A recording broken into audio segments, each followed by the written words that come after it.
Oh, I'm super excited about this, Chad. Welcome back to Goddess of Victory NIKKE. ANIS's side story just dropped. We also have a new event called Good World, which we will touch up on later.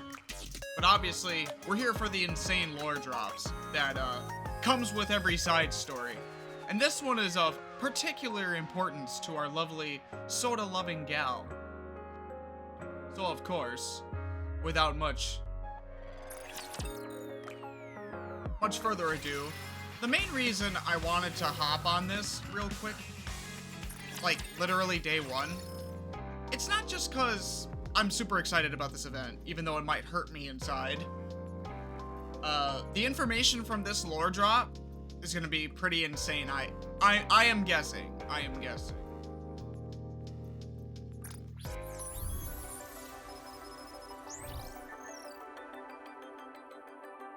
Pretty star.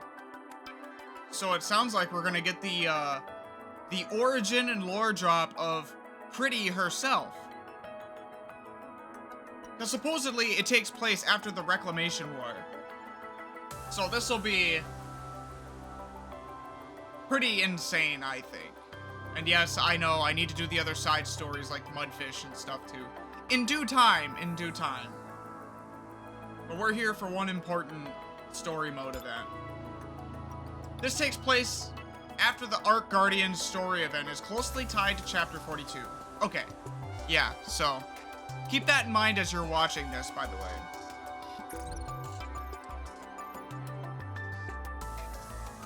Alright, so there are 4 parts, 3 stages to each. Alright, let us begin.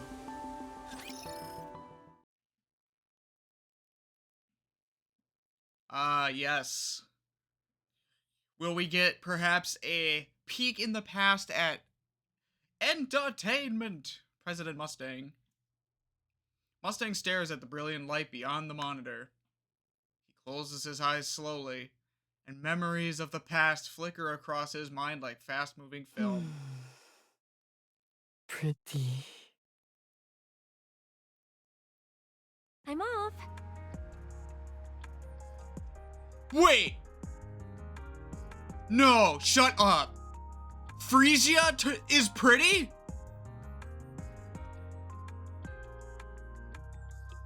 Okay, my mind's blown right now. Holy shit, the lore drop. In the first literal 30 seconds of this event, Frisia is pretty. No goddamn way. Look at her.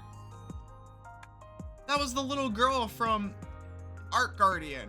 Oh my god. See, okay. Before we go any further, I need to state this. Without consulting the timeline a bit more and understanding, see, I'm just gonna flat out say it.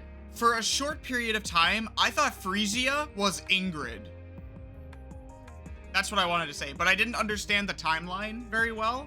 And also the fact that Ingrid is EH's sister and that the timeline doesn't match up. This blows me away though. 100%. Now that I look at it, it's very silly that I even had that thought. But there's no way. That is insane correlation. My mind is blown right now. Holy shit. Very well. Go on then. Oh, right. I'm going to be a little late today. I've got an important meeting, so I'll grab dinner on the way. Just go ahead and eat without me. You've been out quite a lot lately. And the fact that Oswald is taking care of her. That's crazy. So, how old is she here? Late teens, I would imagine. Because if Frisia turned out to be pretty, and that's her now. So it's been a decent chunk of time. Because what was Frisia, like 10, 11 in Arc Guardian? I guess we'll get more context later on. Also, forgive me for going quiet, I'm eating. Well, you know how it is. It's crunch time. Performance reviews are coming up, and that's when they decide who gets promoted. So, yeah, I've got to pull a few strings. Hey, what's wrong? No, it's nothing. Oh, now that I remember, didn't you say you were meeting someone today too? Yes, I'm meeting a former colleague. Oh, from Special Ops? Are you going back to being a hellhound? Didn't we agree not to bring that up? It's not exactly the sort of past to joke about. Just messing with you. But seriously, if anyone tells you to go back, don't. Promise me, okay? And even after all this time, it really looks like she is turning into quite the daughter for Oswald. You know, looking out for his well-being and making sure he's not in a job that ruins him as a person. Not like at this point where he had to do what he had to do to save the Goddess Squad. Hurt him anymore, but yeah. Rest assured, I have no plans to return. Good. It's peaceful now, so you don't need to do that anymore. Oh crap, I'm late. I gotta go. See you tonight! All right, I'll see you this evening. Frisia hurries out the front door. Oswald stays where he is, staring blankly at the closed door. A time of peace. Huh. Maybe. Long time no see, Chief. Oh. Yeah, maybe on the surface it looks peaceful to normal people, but I know that, you know, Special Ops, Black Ops, it never really stops. I'm no longer with Special Operations. Still, I can't just call you Oswald. Very well. Just call me whatever's easiest for you. Wow, it's been ages since you hung up your boots. Indeed. It has been quite some time. Then why are you still strapped? Is that obvious? Nope, it's perfectly hidden. Only folks in our line of work would notice. Old habits die hard, man. You know, you could take the man out of the hound, but you can't take the hound out of the man, if that makes any sense. It's a habit. I feel unsettled if it's not there. I know what you mean. I'm the same. Yep. How's everything been with you? I'm doing well. The work itself is quite rewarding in its own way. Heard you're the training advisor over at Elysion now. Oh. Wow, Oswald got himself quite the position. Figures. I can't think of anyone better for the job than you. They've been treating me very well, though the workload has been easing up a bit lately. The man sitting across from Oswald gazes out the cafe window. Outside, members of the NIKKE Rights Committee walk down the street, holding their picket signs high. Yeah, makes sense. They're slowly replacing us with NIKKEs. After all, the dangerous high-skill stuff isn't for us anymore. Perhaps it's time you gave retirement some thought as well. We can't really keep going even if we wanted to. After all, Special Ops is exactly the kind of work a NIKKE is built for. Well, that makes sense. You save people's lives that way. And NIKKEs are treated like basically robots at this point. Now that folks are retiring left and right, it's probably best to leave while the benefits are still good. Yes, times are changing quickly. It might be wise to start looking for something you can take on immediately. Sometimes, I really miss those days we're out on operations together, Chief. Is that so? Oswald brings the cup to his lips and takes a sip. I don't miss it. I like how things are now. You've really changed since I last saw you. Oh, really? Can I ask you something? Of course. Why'd you retire? For Frisia, of course. And maybe his innate desire to be at peace. His job was not easy, and after what happened with the Goddess Squad, I don't think he could really look himself in the mirror anymore. Honestly. Like, he did the best of what he could. But still. You were the one who made sealing the Ark possible, and a big promotion was just around the corner. Sure, the Goddess Squad ran off at the last minute and caused a mess, but that wasn't on you. I'm sorry. No, that's quite all right. Yeah, his underling doesn't understand what happened at all, because only Oswald had the clearance to understand what the whole sealing the Ark propaganda was all about. Nope, not many people knew that they were never intending to finish the induction procedure to get as many survivors in as possible. So it weighed heavily on him. Nobody else knows. Anyway, I can't for the life of me figure out why you decided to retire. I honestly didn't think I had it in me to take on that kind of work anymore. Because of Frisia? So you do know her name? Everyone in Special Ops knows that name. And I'd bet it's the same even in the central government. I mean, Hellhound Oswald himself, the Chief of Special Operations, had adopted a little girl. That was a shock, to say the least. Giga Chad Oswald. What made you decide to do that? Every point in a man's life, they desire to have a life to share with family. I think it's that simple. I'm afraid I don't know. I really don't. So, are you happy now? Oswald reaches for the coffee cup on the table. It's empty, but he lifts it anyway, bringing it to his lips almost absent-mindedly. Yes. I think I am. Glad to hear it. In silence, they watch the city stretch out beyond the glass. So meticulously built that you'd never know it's underground, and humanity's last refuge. Their eyes drift to the Ark, looming like a silent sentinel. Suddenly, the calm shatters. Outside, a group of NIKKE phobes disrupts the NIKKE Rights Committee's march. Shouts and footsteps echo, and a brief scuffle ignites. It just keeps getting worse.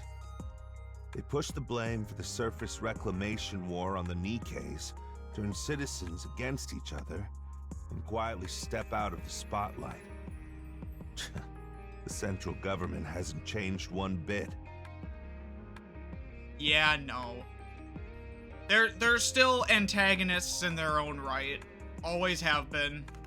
We're always looking for a scapegoat. But I never thought they'd throw the NIKKEs under the bus too. Dragging the Goddess of Victory down and calling them the reason we lost?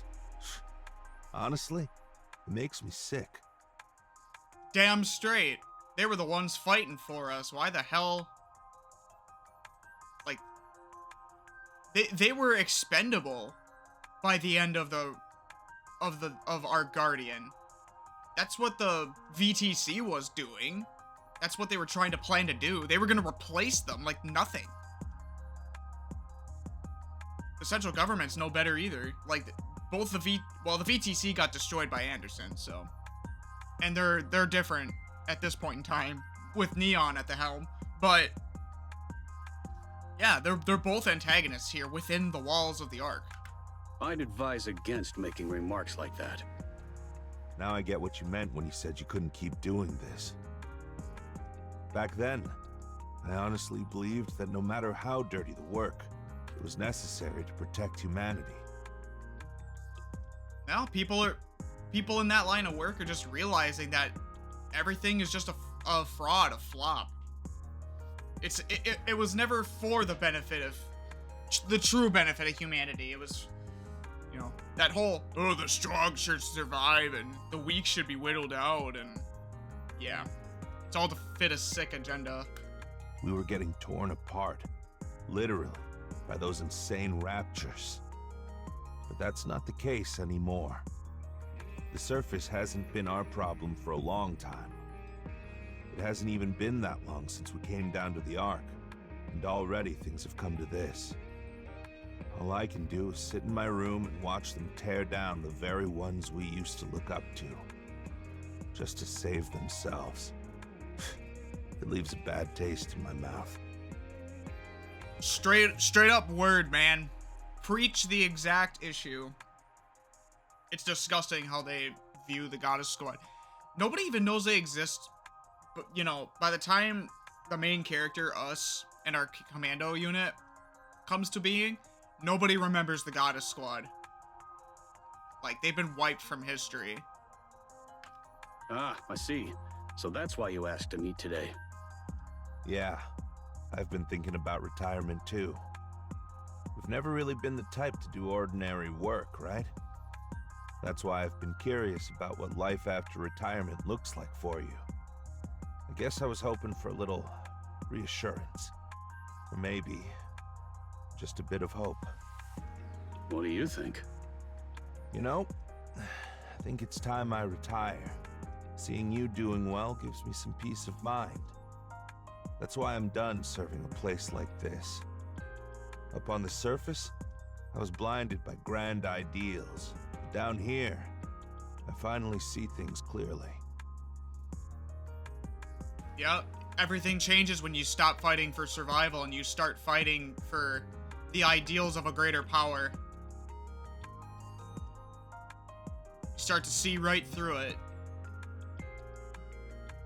It's quite disgusting how even inside the Ark, people are not safe from each other, even from the people that once protected them. It's the interwoven what am I thinking of? The interwoven delicacies of how the NIKKE story is so real and true even outside of the game. We experience it every day in our own lives. It's crazy. I see. I wish you every success. Thanks. Really appreciate it. Once again, they watch the chaos beyond the glass in silence. The minor scuffle escalates, quickly spiraling out of control. The central government intervenes, deploying tear gas. Both the NIKKE phobes and NIKKE rights committee scatter in panic. Through the crowd scrambling to get away, Oswald catches the sight of a very familiar face. What's wrong? You don't look so good all of a sudden. Wait, no. Wait. Frisia is a protester? I'm fine. Okay, seems things have quieted down. Shall we get going? All right. It was great seeing you. Yes. I did enjoy it as well. That was just my guess after saying that he saw a familiar face in the crowd. Like, who else could it be? Wow. You've really changed a lot.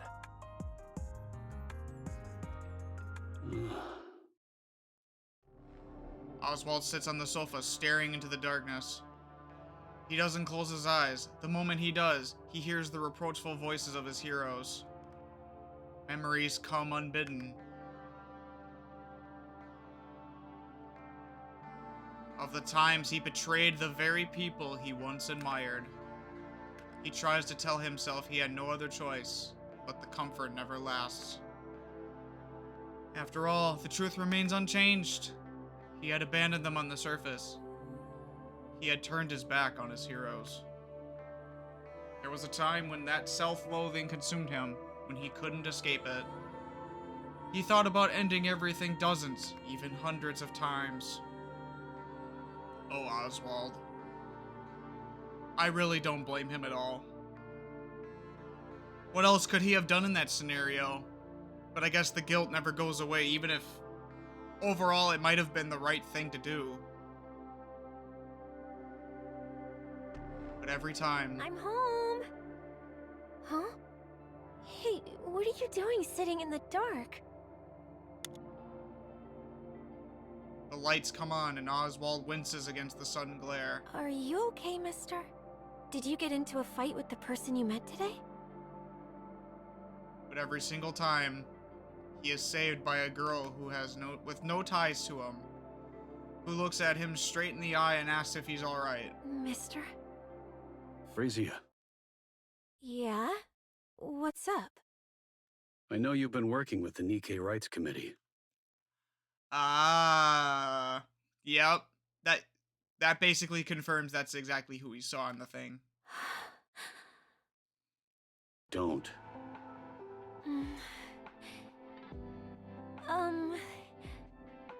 Just don't. I'm pretty sure he's just looking out for her well-being. I don't think he wants her to get hurt. Why not, mister? It's too dangerous. There's nothing wrong with doing the right thing.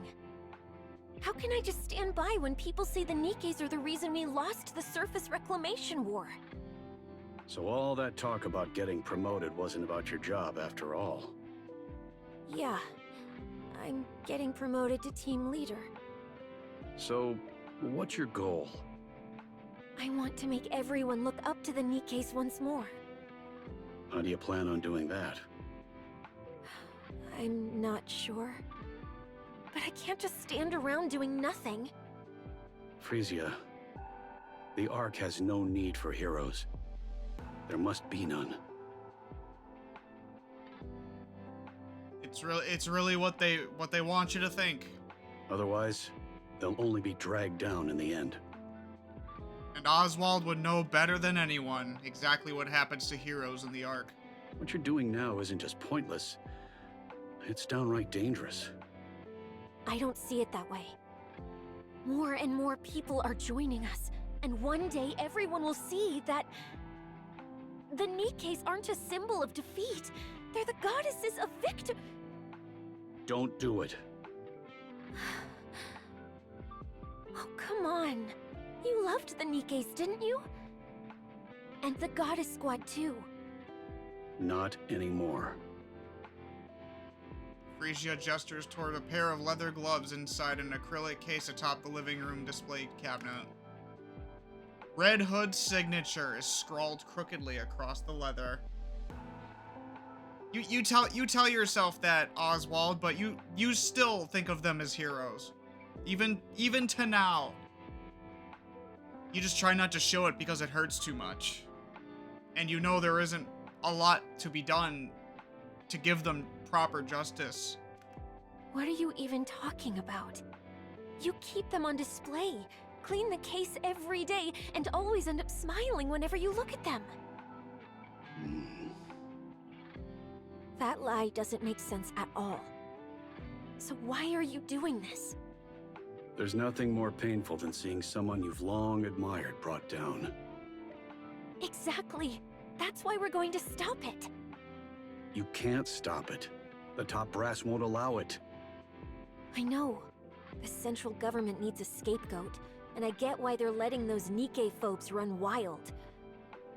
But are we just supposed to stand by and watch the Nikkes who risked their lives for us get treated like this? I wish we could do more. But for now, we can only stand by. Now that I'm a team leader, I can do so much more. And the committee gets to decide what it wants to take on. You're looking at having a choice a bit too optimistically, aren't you? Oh, am I? I already told you. Don't do that. I'm doing it anyway. Frisia, I'm crashing at a friend's tonight. Frisia opens the door and walks out. Oswald stares after her, stunned into silence. Well, doesn't that remind her kind of you, Oswald? Like, she wants to do the right thing. It's dangerous, yeah, but I guess it's a turning point. 3 days later, Oswald watches the news, then bolts from the room. As he runs, his hand slips inside his coat, checking the chest holster. The handgun is snug, exactly where it should be. He arrives at the scene. The authorities try to stop him, but he brushes past them effortlessly. It's over. The plaza is a wasteland. Shattered furniture and broken equipment lies scattered everywhere. Oh no. Oh no. Lifeless bodies are strewn across the ground. Oswald scans the faces quickly. Relief washes over him when he finds that she's not among them. He exhales and his phone rings. Oswald heads straight to the hospital, where he finds Frisia lying in her bed, eyes staring blankly at the ceiling. Oh no.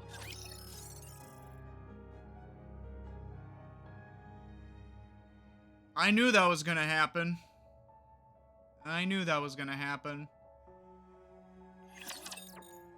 I guess this is the... Nikke-phobic activists disrupted the speech. I guess this is the turning point. And tried to force their way onto the stage. Your daughter got caught in the scuffle and fell near the edge of the stairs, breaking her neck and severing her nerves. Oh no. She is conscious, but cannot speak or move. Oswald listens quietly to the police officer's dry, emotionless explanation. His eyes meet Frisia's, but he can't hold her gaze and looks away. It appears your daughter previously signed a consent form for posthumous Nikke conversion. In special cases like this, conversion can be done even while she's still alive. But the decision rests with the legal guardian. We know what happens. Poor Frisia. Just trying to do the right thing. Gets hurt doing it. Is there any chance of recovery? According to the doctor, there's no chance of recovery. They say miraculous recoveries do happen, but outside of that, improvement is impossible. Breaking a neck is one of the more severe injuries that teeters on the point of life and death. If it doesn't kill you, it ruins you. So, obviously, I think the answer is very clear here. I see you've held a senior position in the central government for quite some time. That gives her a significant advantage during the conversion process. You'd also be able to choose the manufacturer. If she's not going to be a mass-produced unit, you can even choose which squad she'll be assigned to. How would you like to proceed? That is not an easy decision.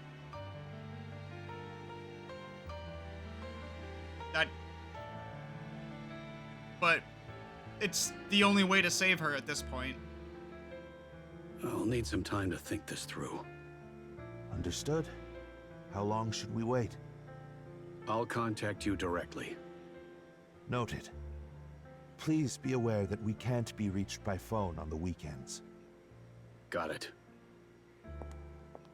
The police officer steps out of the hospital room, leaving behind only the beeps and whirs of machines. Frisia, do you want to become a Nikke?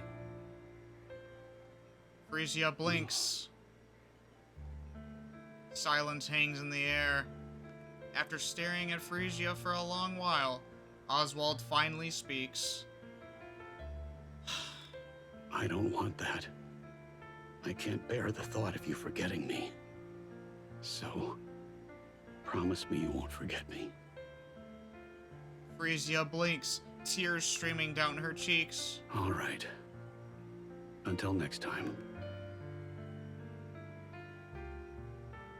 Frisia blinks, and Oswald reaches for his phone.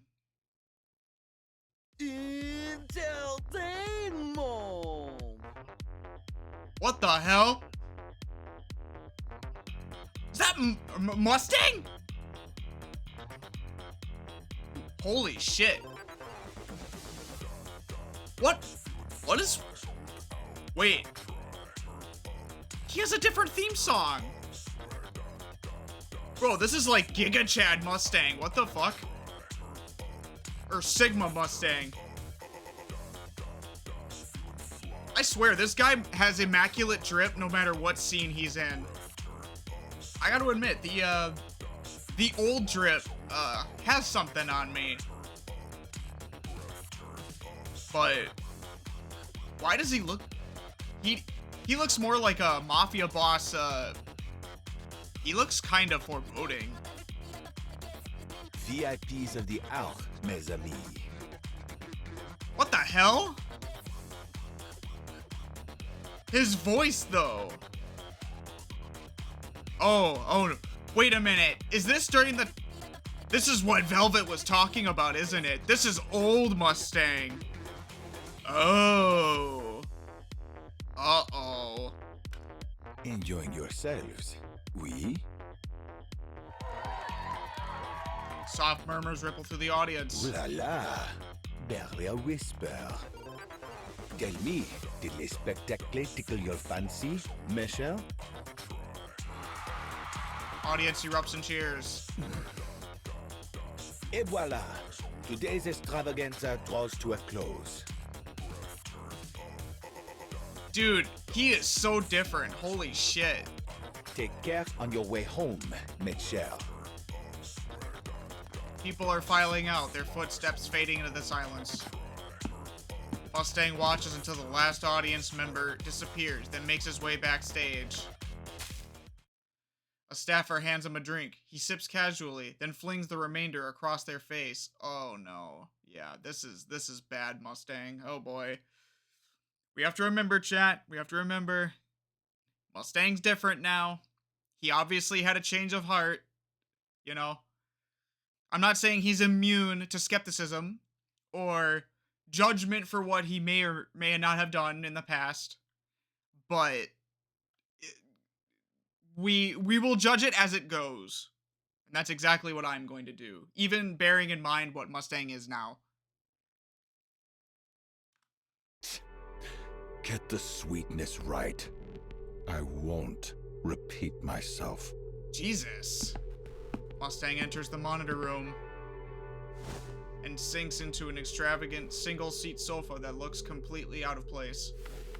A handful of staff rush to his side, touching up his makeup, spritzing perfume, and fixing his hair. Which genius handled the lighting today? That'd be Richard. Fire him. That glare's unbearable. Wow. Wait a minute. Wait a minute. Look at his drip, chat. Look at his drip. There's a bunch of bones on there. What? That's... Oh yeah, it's like on his arms and... Okay, Evil Mustang still has a sense of style. I'm not sure about the whole bone thing, but the attire itself...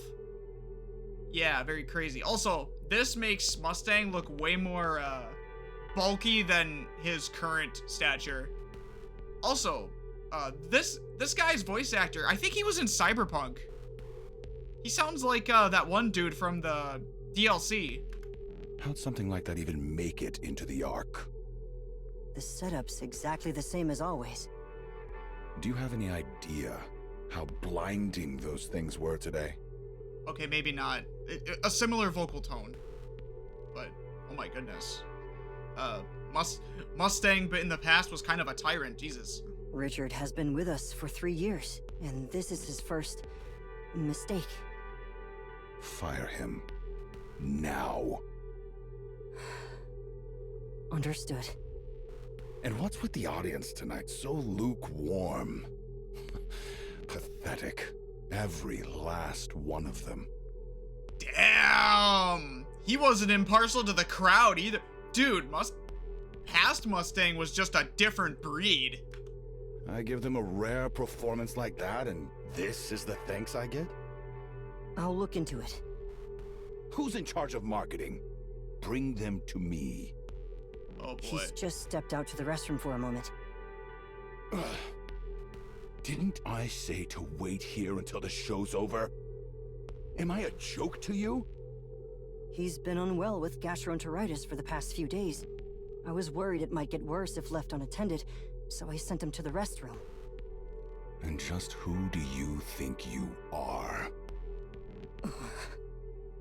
Who gave you the right to run the show while I'm away? Damn. That's not the case. Huh. Not a single thing meets my standards. And it's sweltering in here. AC, now! Right away. So, how are the ratings today? 4.1%. That seems really low. Like, what does that even mean? Unfreaking believable. Wasn't it 7% just last week? So higher is better? What does it mean, though? Indeed it was. And 12% the week before that? Correct. Why the hell are the ratings still dropping?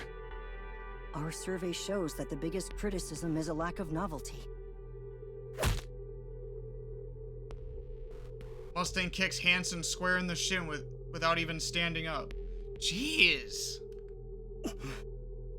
Do you think that's what I asked for?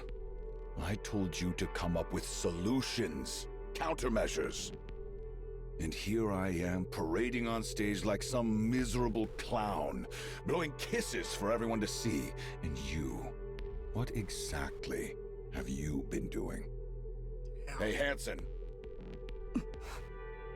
Answer me, Director Hansen. Kicks Hansen in the shin again. I believe the main reason is the lack of new faces. The NIKKE celebrity project we had invested so much time and effort into was practically cancelled. At this point, there's no way for a NIKKE celebrity to make an appearance. It's all thanks to them royally screwing up that damn surface reclamation war.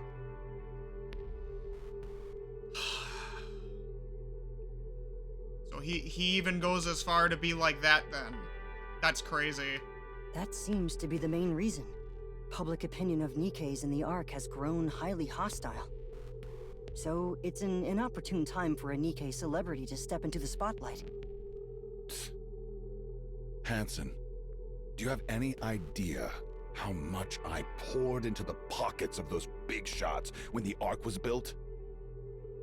So, wait, so well, during that time, where did Mustang get his money from then? So I'm assuming Tetraline already existed before the Ark's build. Well, I suppose all of them must have existed at some point, building other things. Like, no tech companies grow overnight, that's for sure.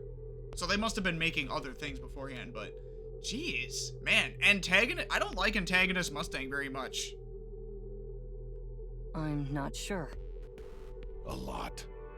A whole damn lot. More than you could even dream of.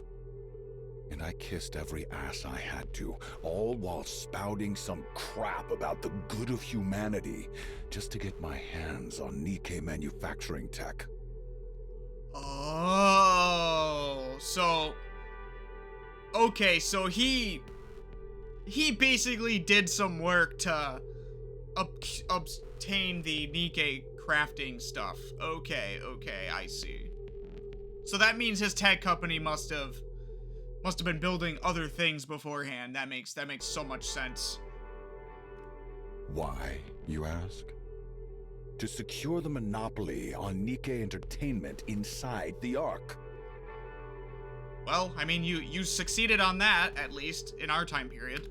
NIKKEs that don't age, that obey if you fry their brains a little. The perfect product to sell. Oh boy. I stuffed them with cash, licked their boots. And it worked. Flawlessly. Then I lured in those pretty-faced, vain, empty-headed NIKKEs and molded them into stars. Oh no. Man, I don't like old Mustang. Dude is pure antagonist. He's starting to make Suen look better. And that's saying something. All that was left was the debut. One shot, guaranteed hit. If everything had gone according to plan, I'd have ruled the big three. And literally become the god of the Ark. But then... those idiots botched the surface reclamation war. So tell me, Hansen, what do you do in a situation like that? I'll make sure to calm the Nikkes and prepare for the next reclamation war. Yes, that's exactly it. Those fools couldn't stomach even a single scratch on their reputations, so they threw the Nikkes under the bus. And of course, they had the nerve to officially declare that we lost due to the Nikkes' incompetence. Pathetic! They didn't quite put it that way. That's basically what they were saying. The Nikkes didn't live up to expectations. So it's not our problem. Go sort them out yourselves. They won't die, they won't break. So have at it. Yeah, I get it. They had to clean up their mess. Fine. But they destroyed my business. The one I poured years into. And damn that war! Why start a fight you can't even win? Okay, so evil Mustang aside, he's got a mega bone to pick with the central government, and honestly, valid. Incredibly valid. At this rate, we're finished. Absolutely finished. There's nothing left for us. Nothing. Hansen, fix this. Now. I'll do my best. I don't care how you do it, just get it done. Yes, I understand. My car? It's waiting outside. I'm heading to Ephialtes. Don't even think about looking for me. Oh, so he even dabbled in the Outer Rim stuff. Ah. I mean, yeah. Sounds about right. It seems you've been going there quite often lately. How else am I supposed to blow off my steam, huh? I'm leaving. Hey, give me a change of clothes. Mustang gets to his feet and strides out of the monitor room. Hansen lets out a deep sigh. Always working yourself to the bone, huh? Oh, Mrs. Miss! Wait, so, oh, she was there back then too. Oh boy, so she knows how Mustang used to be as well. Oof. Since you know how hard I've been working, a little help would have been appreciated. How exactly am I supposed to help? That person's a nightmare to deal with. As I see it, you aren't exactly easy to handle either. Thanks for the compliment. I almost feel rejuvenated. Shall we take this outside? Why are you acting like that? You're scaring me. It's important. Oh. Look at this. Mrs. Miss hands Hansen a document. So, she's hoping to become a Nikke. She can't move on her own?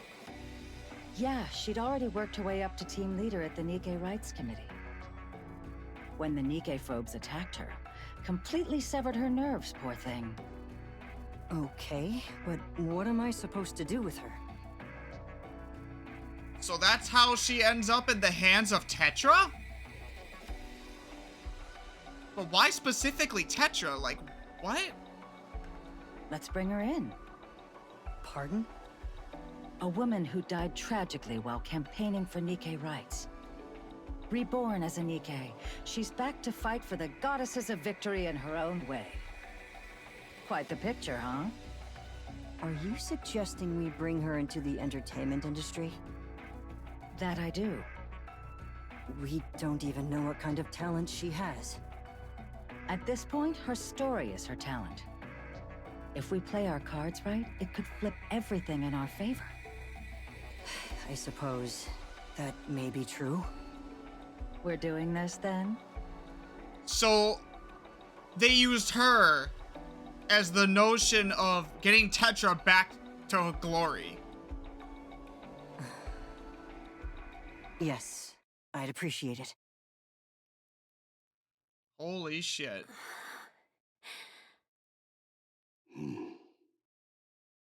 Mister. Yes. It's me. I'm so glad I remember everything. Yeah, that's a relief. So, where was I made? Tetraline. Tetraline? Why there of all places? They said the chances of memory retention would be highest there. Ah. That's how. The memory retention. That's where they got that. Okay. Yeah, I think that was a great choice. How are you holding up? I'm doing great. Everything feels totally normal. Like I'm still a human. It's crazy to think that not long ago, I couldn't do anything and was just lying there.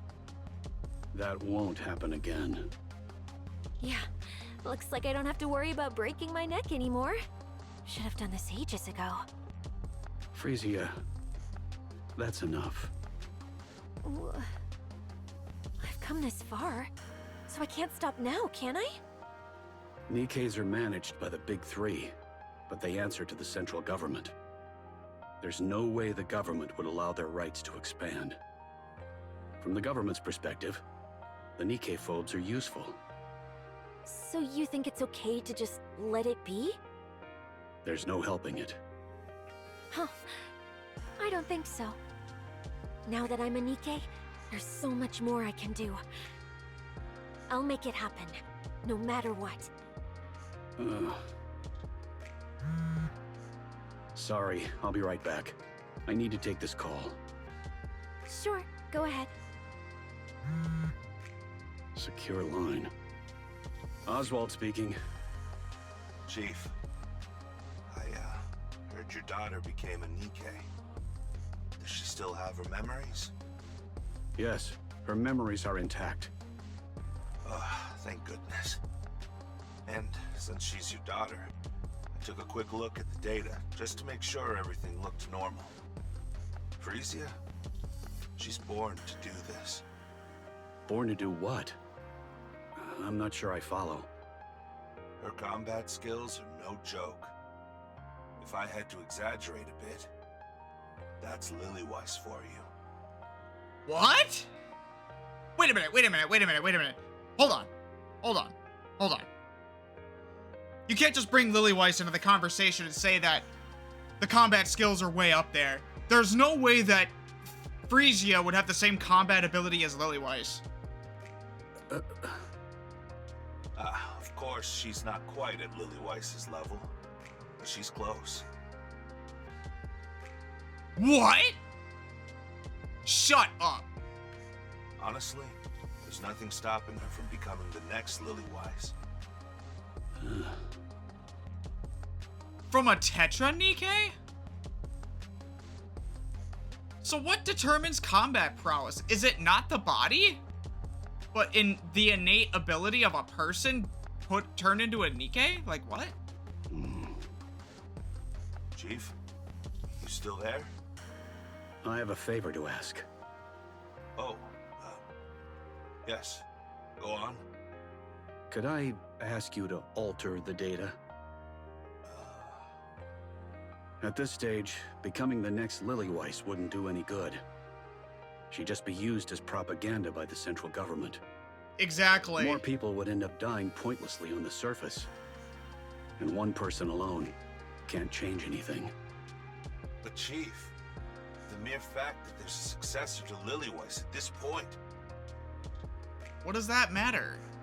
Also, riding everything on a single person, isn't that what the whole Nikke storyline is with the commander? We're one person making a huge difference already, but I think it's just happenstance and a lot of luck. And Riz. Please, I'm asking for your help. I can't let my daughter be sent to the front lines. Pulling the father-daughter card on me, huh? That's a low blow. I apologize. All right, leave it to me. I'll make her look like just another ordinary Nikke. Would that be possible? Nothing we haven't handled before. Piece of cake. Good thing Enix's tied up with managing the Ark right now. If everything goes according to plan, We should be able to monitor all sectors by next year. Right on time. I'll leave it in your capable hands. Sure thing. Guess I'll have to put retirement on hold for a while. Thank you. The fact that they almost put her on par with Lillyweiss is insane. But at that point, how did she die then? Lillyweiss died because her body gave out on her. She went too hard. Like, she didn't lose to anyone in battle. And if Pretty Frisia is anything close to that, then I guess I'm a bit... And we'll find out, I suppose. Mister? Still not done? No, it's over. Why? Tetra just called. They want me to swing by the office. Apparently, they've got something to tell me. Tetra? Yeah. I asked if my guardian could come too, and they said yes. Let's go together. What's going on? Why Tetra? Why even ask? It's obvious, isn't it? Tetra's in the entertainment business after all. They probably saw me and decided to scout me on the spot. I don't think that's the case. Say what? Yeah, no. Oswald is right.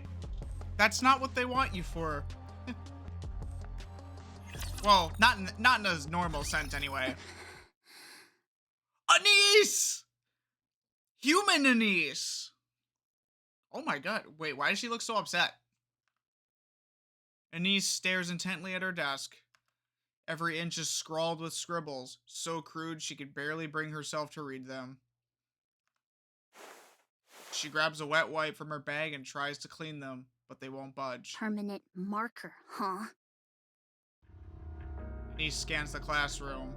There's chatter here, soft snores there, music spilling from headphones, pages turning. And through it all, she knows that they're all watching her. Who the heck did this? Huh? Why were people being mean to Anis?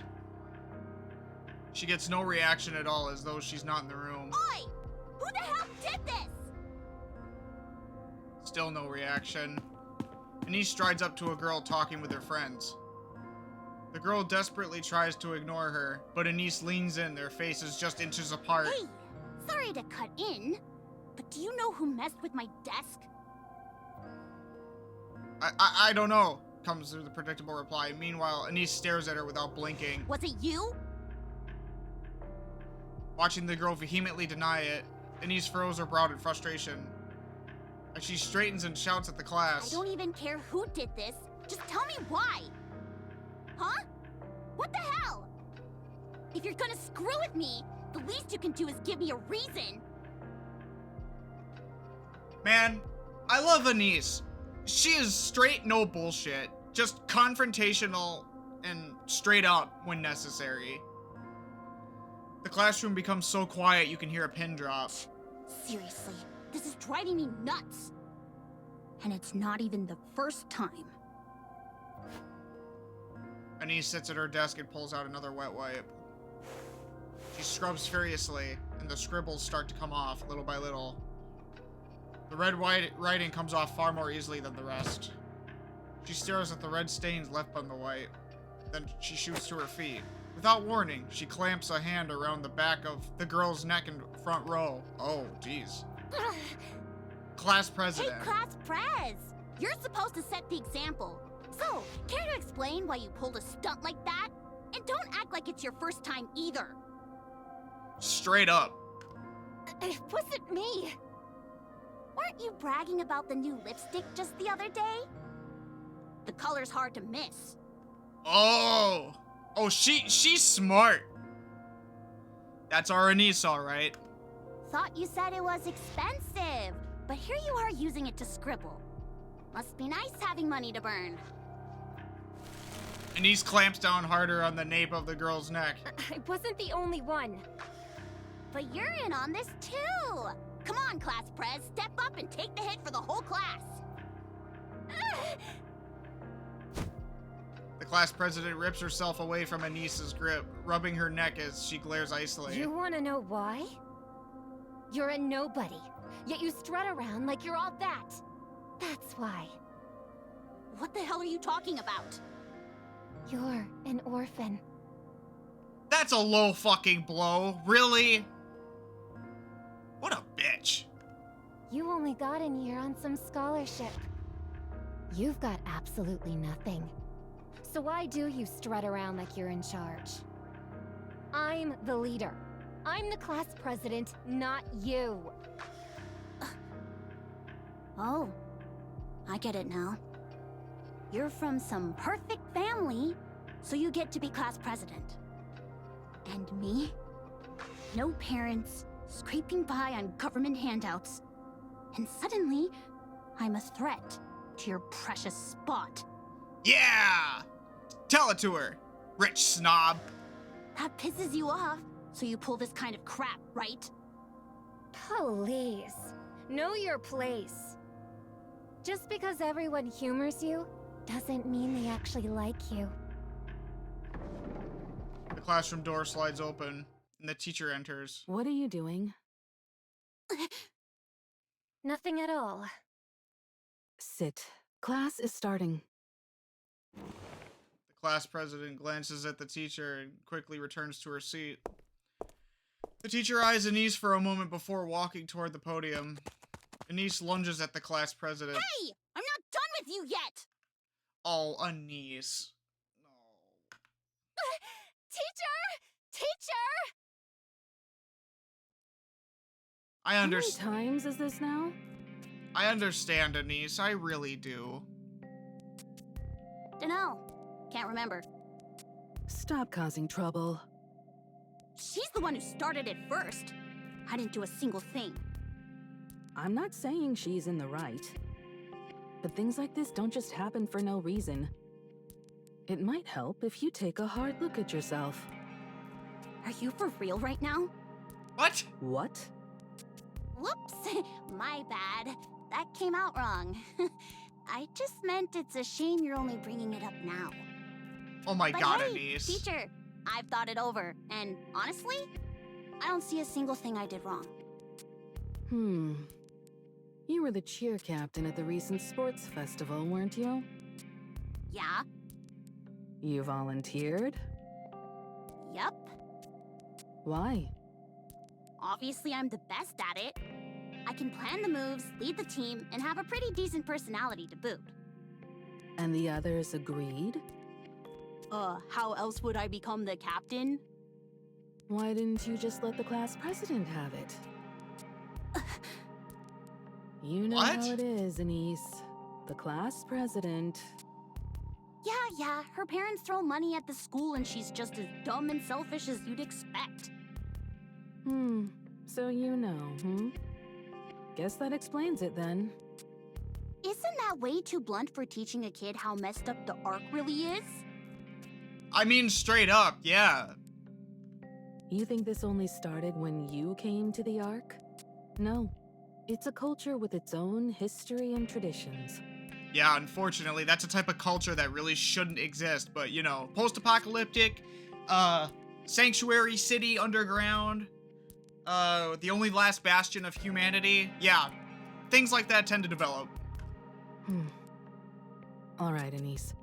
Since we're talking about it, I'll be blunt. You were abandoned at birth and bounced from one facility to the next. Then, by some stroke of luck, you get picked for the chairman's so-called charity program. Special admission for the underprivileged, just to look good in the papers. And now, you've got things you never had before. Free housing, free meals, free education. So why isn't that enough? Why do you keep asking for more? Wow, teacher. That's a hell of a way to talk to a student. You sure that's allowed? Yeah, and honestly, this is fine for you. So, Your answer? Do I really have to be honest? I've been honest with you, haven't I? I just want people to like me. I've never really known that feeling. But here at school... Damn it, I'm tearing up. Oh, Anis. I take pride in knowing that you get yourself family and friends later on, but... Poor thing. Here, some tissue. When I got to school, the kids actually talked to me and hung out with me. It felt amazing, so I pushed myself even harder to get along with everyone.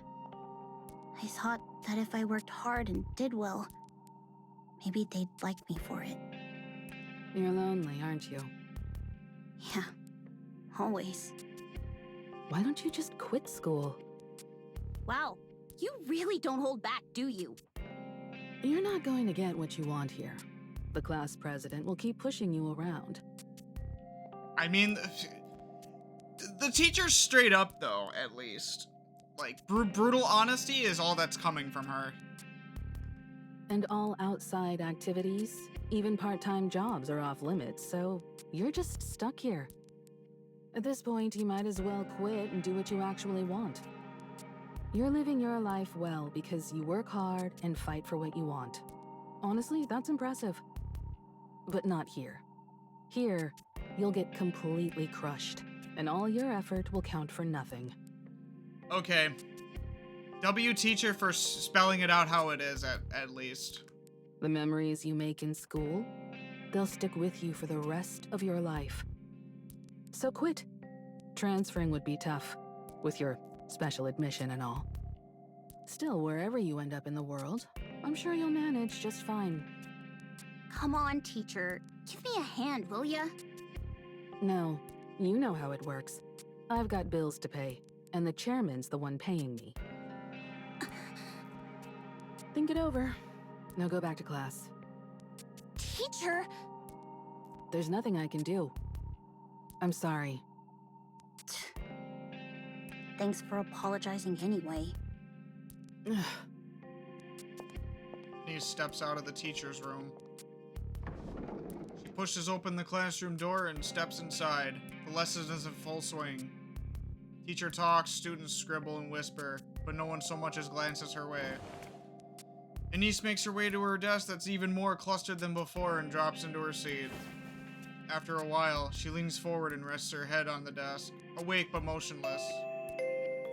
The lesson continues. The final bell rings, signaling the end of the day. Murmurs ripple across the room, but Anis sits there, unmoving. Gradually, the class grows quiet as time passes. After a long while, Anis lifts herself from the desk. The classroom is dark and empty as a loaded silence settles over her. She packs her bag and heads back to the dorm. All of her roommates' things are gone, but Anis just collapses onto the bed. She doesn't have roommates? Voices drift in from all around, but none of them are for her. She closes her eyes and lets her memories surface. The thank you letter she wrote to a facility administrator, left unopened in the trash. The time she asked a well-dressed peer to play, only to be slapped by their parent and splashed with water. Aww. Jeez, everyone encounters has had a shit, life. And all they did was try to make the best of it. Poor Anis. A friend she had made who was adopted and gone before she could say goodbye. Meeting that friend years later and greeting them warmly, only to be met with an awkward, uncomfortable smile. Dancing wildly on a stage, desperate for attention. At first, the laughter she got was intoxicating, until she realized it was mocking, and cried for days afterwards. Aww. A volunteer who hugged her tightly with tears in their eyes, told her to take care when she left the second facility. Unable to forget the volunteer, she looked everywhere, but all that remained was their cold, digital gravestone. Jesus Christ. Oh, poor Anise. Holy shit. The moment she tracked down the volunteer's daughter and begged for a hug, clinging as if her life depended on it. Oh. No. At that moment, Anise is certain. She must have been broken somewhere along the way, so desperate for love. Anise opens her eyes. On the first day of school, someone approaching her with a friendly smile, giving her courage when she had been timid and withdrawn. Eating together, walking home together, talking endlessly. The expectant looks when she volunteered to be a cheer captain, practicing, laughing, and celebrating when they succeeded, feeling, unmistakably, that everyone liked her.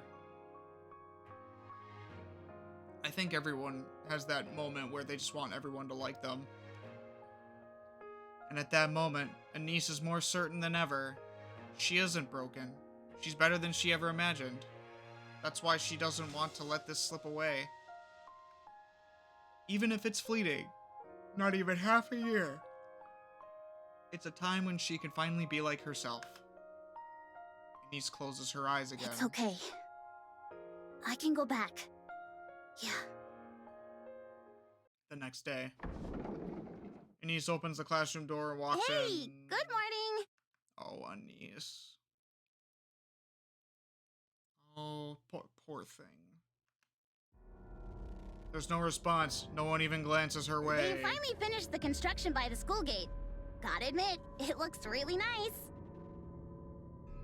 The room remains silent. No one even looks at her. Good lord. Oh, Anise, honey. Hey, anyone got a clue what we're having for lunch? She gets no reply. No one meets her eye. I finished all the homework. Wanna go over the answers with me? No one answers or even glances in her direction. Anise makes her way to her desk. It's still a mess with things scattered everywhere. Amid it all, a single chrysanthemum blooms in a small vase. Anise feels a sudden urge to grab the vase and smash it on the class president's head. But she holds herself back. She sets the vase in the corner of the desk, pulls a book from her bag, and begins studying. Her eyes sting and her vision blurs, but she fights back the tears. That day, she doesn't utter a single word until she returns to the dorm and crawls into bed. Oh, that was easy.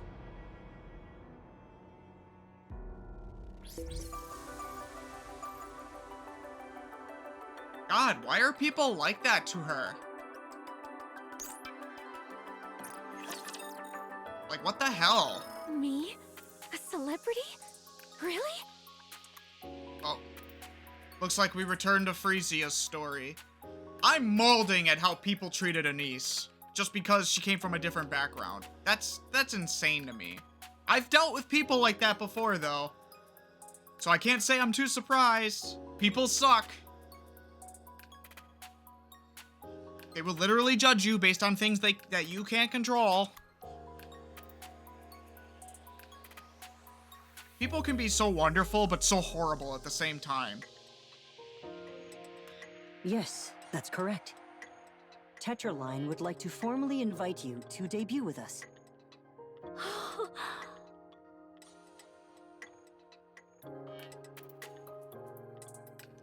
Frisia pokes Oswald in the side. See? I told you. May I ask why? I can't make sense of debuting a NIKKE as a celebrity at this point. And there must be a reason you chose Frisia, given that she's never shown any interest in the entertainment industry. She's got talent. Once she debuts, she'll shoot straight to stardom. I'll stake my reputation on it. I wouldn't be so sure about that. You think I'd lie? Yes, there's nothing backing that claim. I hate to brag, but I'm a very successful producer. When it comes to spotting raw talent, no one even comes close. I mean, yes, Mrs. Miss is correct. But Oswald is onto that bullshit. Like, he knows there's something else going on. Where did you get information on Frisia? You shouldn't have had any contact with her. Every NIKKE application goes through me. After all, we are a NIKKE manufacturing company. Tetraline hasn't been doing well lately. So you intend to make Frisia a symbol for advancing NIKKE rights to gain support? Oh, so he's onto that shit. He's on that shit like flies to a carcass. By my calculation, the NIKKE phobes make up half the Ark's population. And you intend to win over the other half by turning her into a celebrity. You work in this industry, don't you? I suppose you could say that. You're right. Hansen. As you said, Tetraline's situation is indeed far from ideal. Following the failure of the Surface Reclamation War, hostility toward the NIKKEs has spread throughout the Ark. And of course, we all know that Frisia agrees to this and becomes pretty. Because that's what she wants to buy into this. To help dispel NIKKE phobia. As a result, Tetraline, which had been preparing a major entertainment project centered on the NIKKEs, is now taking a direct hit. That's precisely why we need your daughter. So you're hoping to turn things around by putting a NIKKE with a story in the spotlight? I won't deny that. But that's not the whole story. The current situation is wrong. NIKKEs should be celebrated as the goddesses of victory, not treated with scorn. I was only a child when the Rapture invasion occurred. I was powerless then. But I remember watching them fight for us on television. When I didn't know any better, I thought they were simply impressive. Once I learned the truth, I realized how noble their choices truly were. And now, those very NIKKEs are being made scapegoats, persecuted for circumstances beyond their control. If anything, Hansen's honest. I don't think he's screwed up or anything. The central government's neglect has left even their supporters unable to speak openly. This is wrong. It should never have been allowed to happen. Your daughter's story is a compelling one. Someone who died fighting for NIKKE rights, was reborn as a NIKKE, and now chooses to fight again. With Tetraline's unparalleled character branding and promotional power, we can spread that story throughout the Ark. I want those who fight for NIKKE rights to be able to speak freely and with confidence. I may be overstepping, but you seem well versed in this field. I believe you understand exactly what I mean. Of course Oswald understands. Being at the forefront of the reclamation and everything. So I guess, with ANIS wanting to be liked by everyone is what inspired her to be the pop star. And Pretty led the forefront for that. Because I bet you Pretty was the one ANIS saw that inspired her. So, it's so awesome to see all of this come together in real time. You know, missing pieces of the puzzles that we only heard hints about. Please forgive me for speaking of such a tragic death in this way. But this is a rare opportunity. Does she really need to be a celebrity? I trust you know there's nothing that can shape public opinion quite like celebrities. That's true, I'm unfortunately. asking you to give the NIKKEs hope. The Ark needs it now more than ever. So, the fact that Oswald was also at the forefront of the birth of Pretty Star and the turnaround of NIKKE opinion in the Ark. Dude, Oswald is such a central character. Holy shit. Like, even beyond the Goddess Squad. That's crazy. Oswald looks at Frisia, whose eyes are sparkling like fire. Deep down, he knows that there is no stopping this. So, let me get this straight. I'm going to be a celebrity and fight for NIKKE rights, right? To sum it up, yes. But we won't do it out in the open. Everything we do is under the radar. That's the kind of thing we excel at. Oh, sure. Of course. Mister... She's all over the moon for it. Oswald stares intently at Hansen. I have one condition. Sure, I'll do everything I can to accommodate it. Hansen, stay by Frisia's side as her manager. And keep a close eye on everything she does. You do realize he's a board member at Tetra, right? He's not going to waste his time playing some celebrity's manager. Yes, I understand. Hansen? It's all right. That was my plan from the start. And one more thing. Under no circumstances are you to send her to the other side. The other side? I'm afraid I don't follow. The surface. Do you want me to go into the details of what really goes on behind closed doors at Tetra? Ah. Who the hell is this guy? It's Oswald. He knows damn near all the shit going on in the background. Oh, he wasn't talking about the surface. He was talking about the other stuff that Mustang's doing. Yeah. Either way, Oswald's not to be trifled with. He knows what he's on about. Make no mistake. This is a warning, not a request. Understood. I'll keep that in mind. I'm counting on you. It's a pleasure. I look forward to working with you. Frisia gets up and extends her hand toward Hansen. Let's do our best together. Yes, I look forward to working with you. I'm Frisia. Hansen. Their hands meet in a firm shake. Oswald's eyes linger on Frisia, noting the way she looks at Hansen. Once again, he is certain that this cannot be stopped. We start tomorrow. The goal is a debut in 6 months. It's going to be tough, so you'd better be ready. She puts in the work. I know she would. That's just who Frisia is. Time drifts by. Oswald finishes work and makes his way home. He prepares dinner and watches the news. Front door swings open and Frisia stumbles in, utterly exhausted. They share a meal and talk about her training, the house humming with gentle rhythm of everyday life.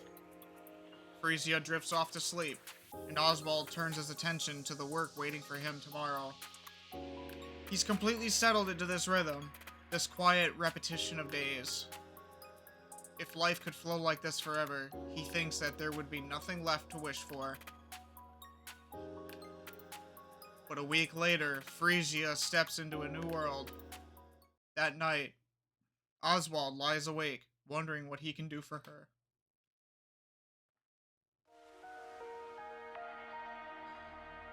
For nearly half a year, ANIS has not uttered a single word. The scribbles on her desk have mostly worn away. The chrysanthemum that sat in the vase is gone. Everyone ignores her completely. She tries to get angry, she tries to plead, nothing changes. Even the teachers stop responding. There's no one to reach out to. ANIS has no one. On weekends, she lies alone in her dorm room all day. Still, she goes to school, clinging to the tiniest hope that maybe, just maybe, someone will speak to her tomorrow. Every time, the hope crumbles. Eventually, she gives up. She says nothing. She expects nothing. One day, after everyone leaves, and the classroom grows dim and silent, ANIS stares blankly into space. And for the first time in months, she speaks. Why am I even still alive? Oh, honey. ANIS, no. Don't think. Oh, that was easy. Don't think about yourself like that.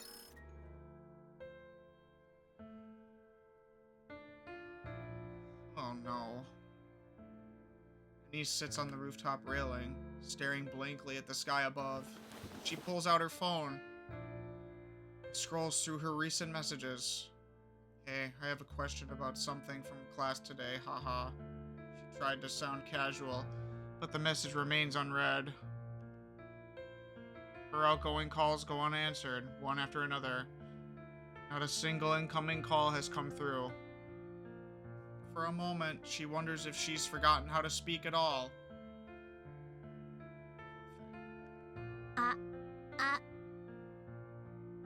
Her voice comes out just fine. The absurdity of it all makes her lower her head and let out a small, shaky laugh.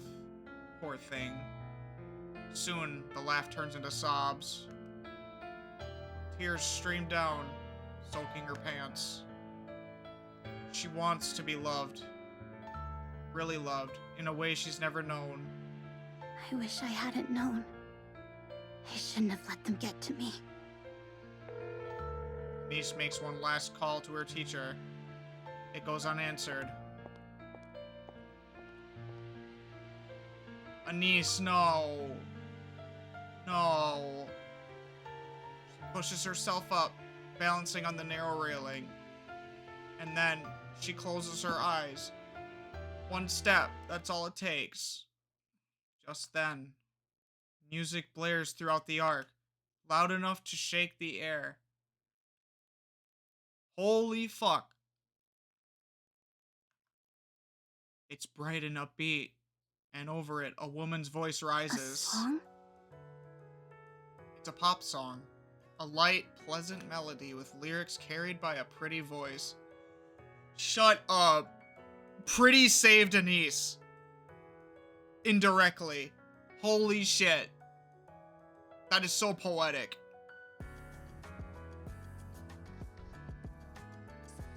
I was about to bawl like a fucking baby if Anise stepped off the edge. Holy shit.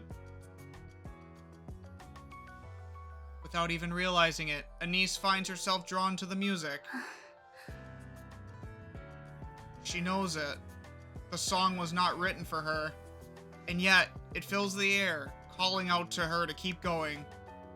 It tells her that she is worthy of love, and that she can get through anything life throws at her. And that one day, she will look back on these moments and laugh.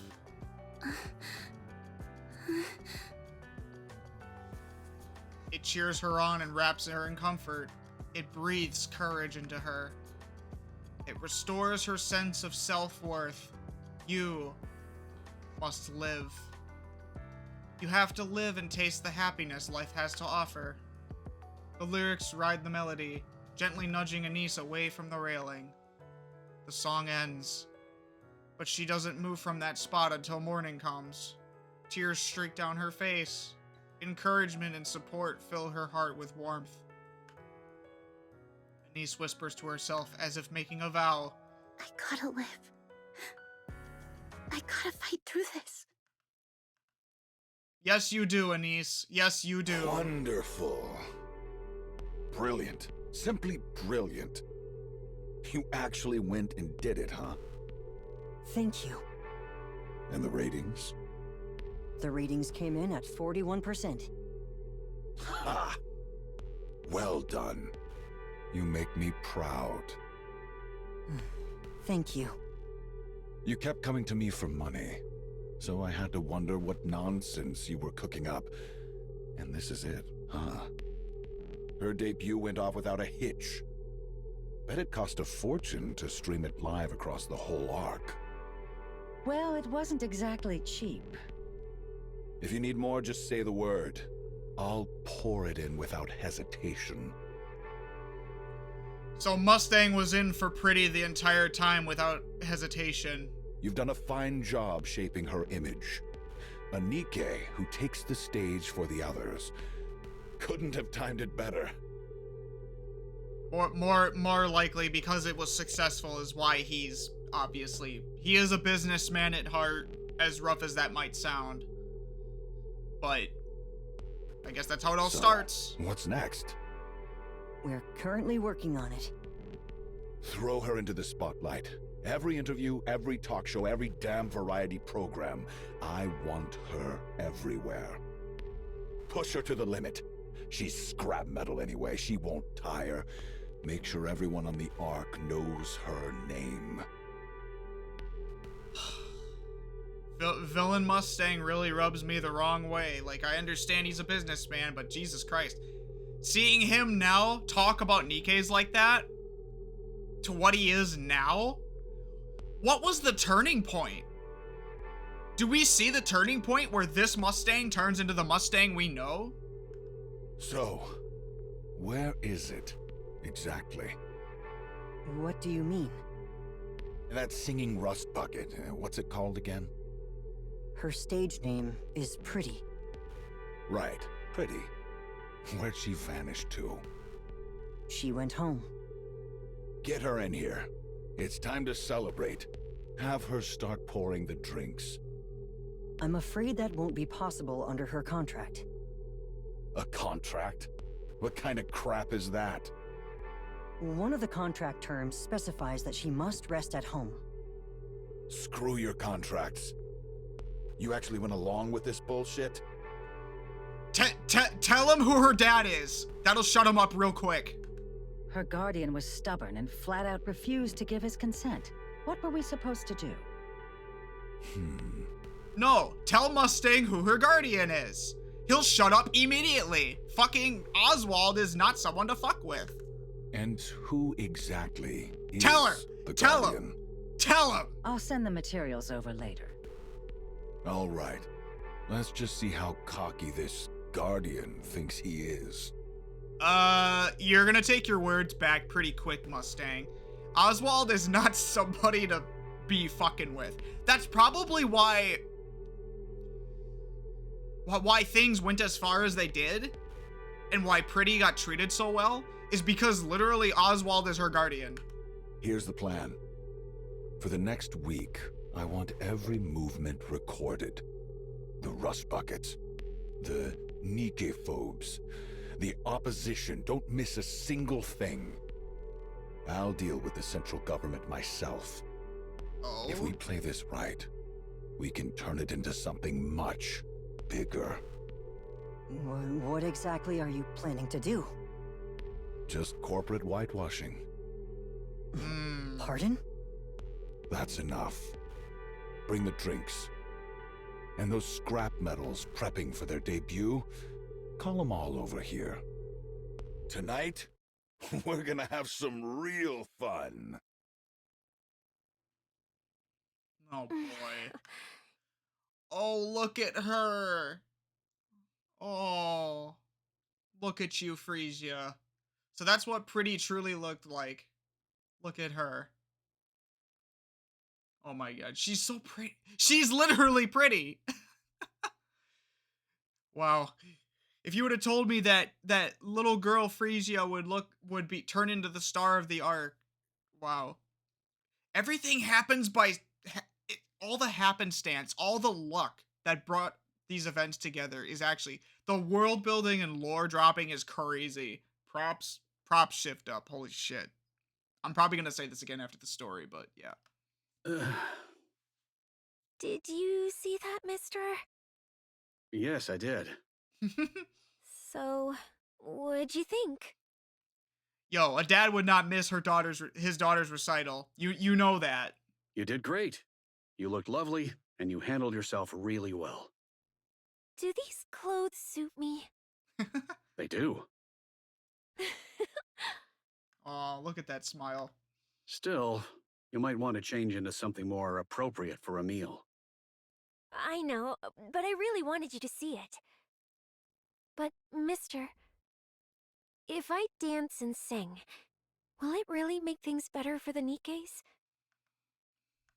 Can I really give them hope? Yes, you can. You already did. If that's what you believe, then that's how it will be. Okay. I'll go along with that. Well, that was easy. Wow. Time moves on. Pretty, the first celebrity NIKKE, takes the arc by storm with her debut song, Pretty Star. Her gripping backstory propels her to stardom almost overnight, and Tetra Line's relentless promotion only makes her fame soar higher. Wow. curious about how Pretty came to be. Fans begin questioning whether Nikke rights are really being respected. With that, the Goddess Fall incident is thrust back into public eye, reshaping how everyone sees Nikkes. Riding the momentum of Pretty's rise, the Nikke Rights Committee grows in power, while the Nikke phobes become bolder and more extreme in their actions. Around this time, Mustang, CEO of Tetraline, makes a major announcement. At Tetraline, we actively defend the rights of every Nikke. Ah, he's playing the cards.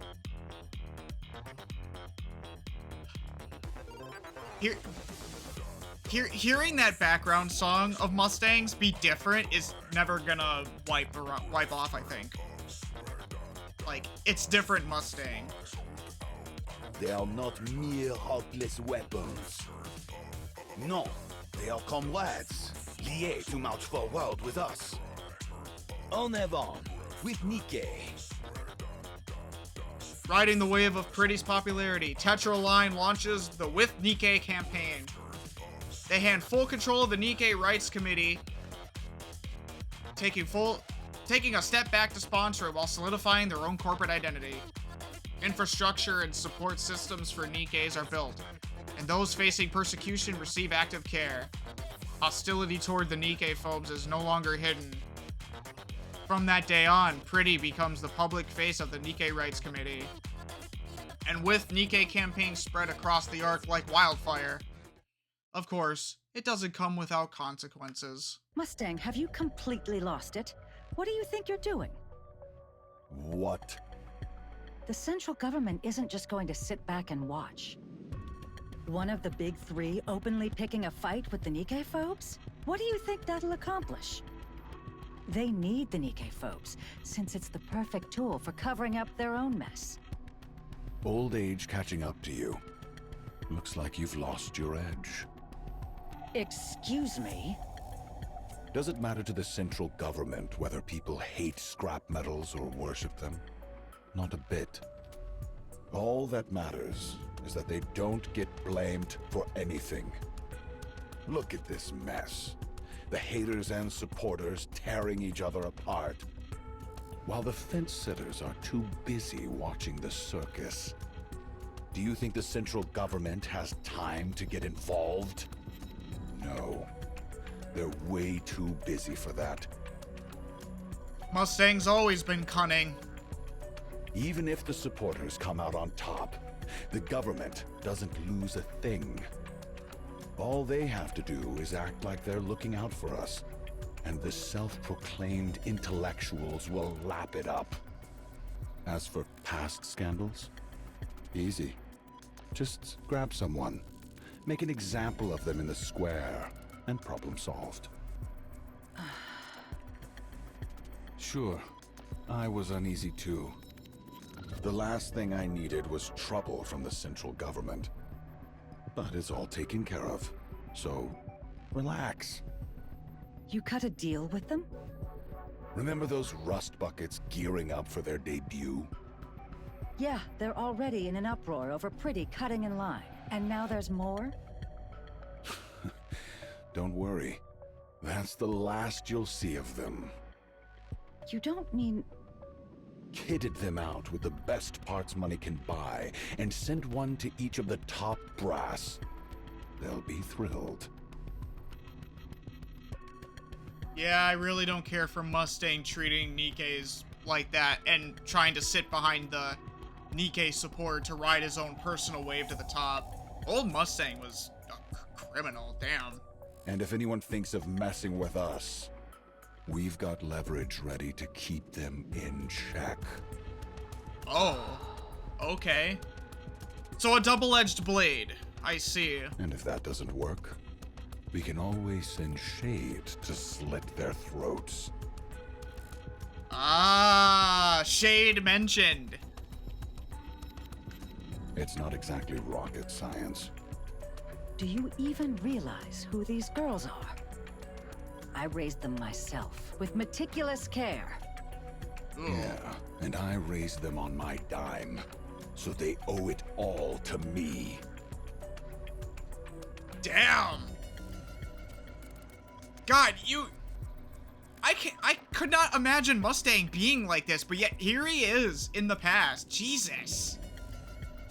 Even when they pay me back, they get something out of it. Beautiful, isn't it? You disgust me. You've got some nerve talking to me like that. Forget about the deadweights and focus on Pretty. Forget her dancing and singing, just make sure she's presentable. Image is everything. Make her a symbol everyone will remember. That's exactly what I'm doing. And give her a taste of power and wealth. Praise her. Indulge her. Get her addicted to the high life. Make sure she never even thinks of going back.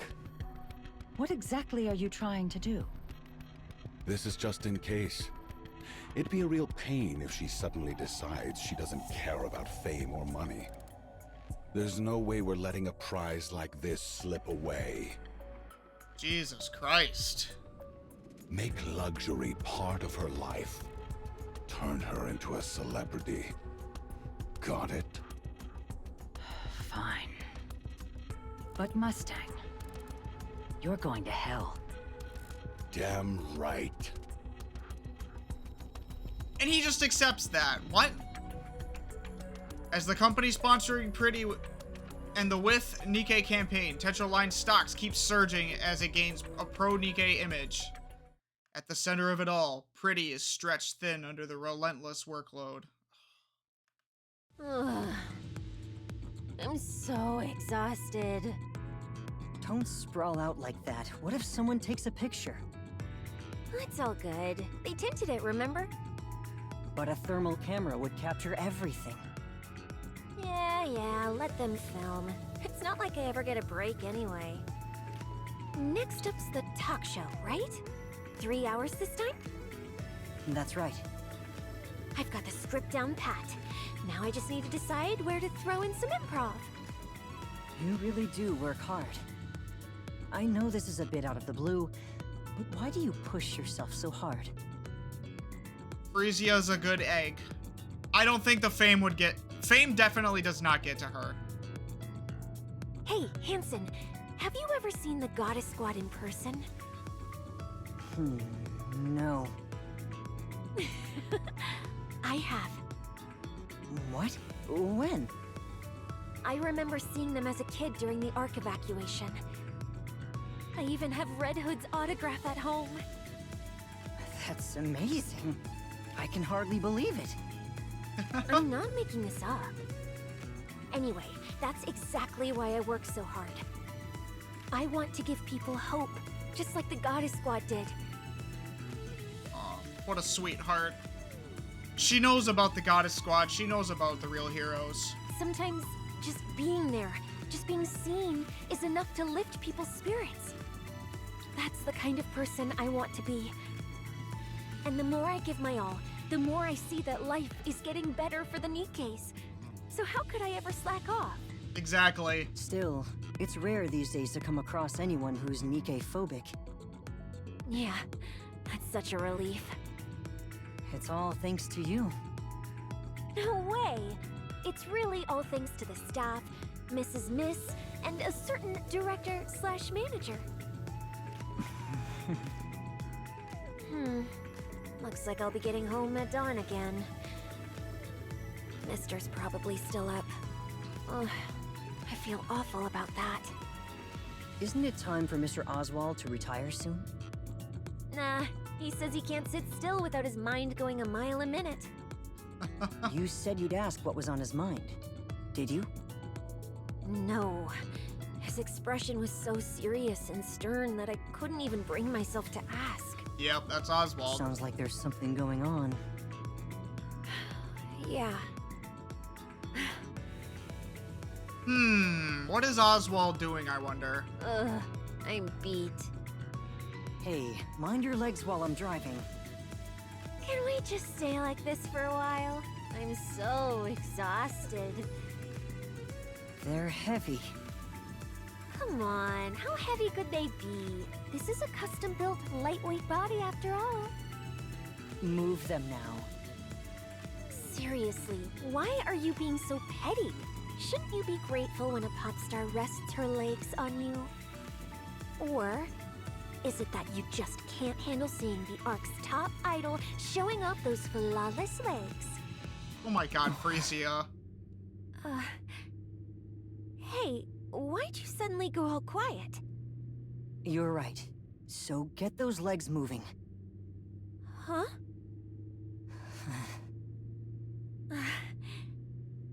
We're here. Let's get out. Oh my goodness. What? Oh, okay. Let's go.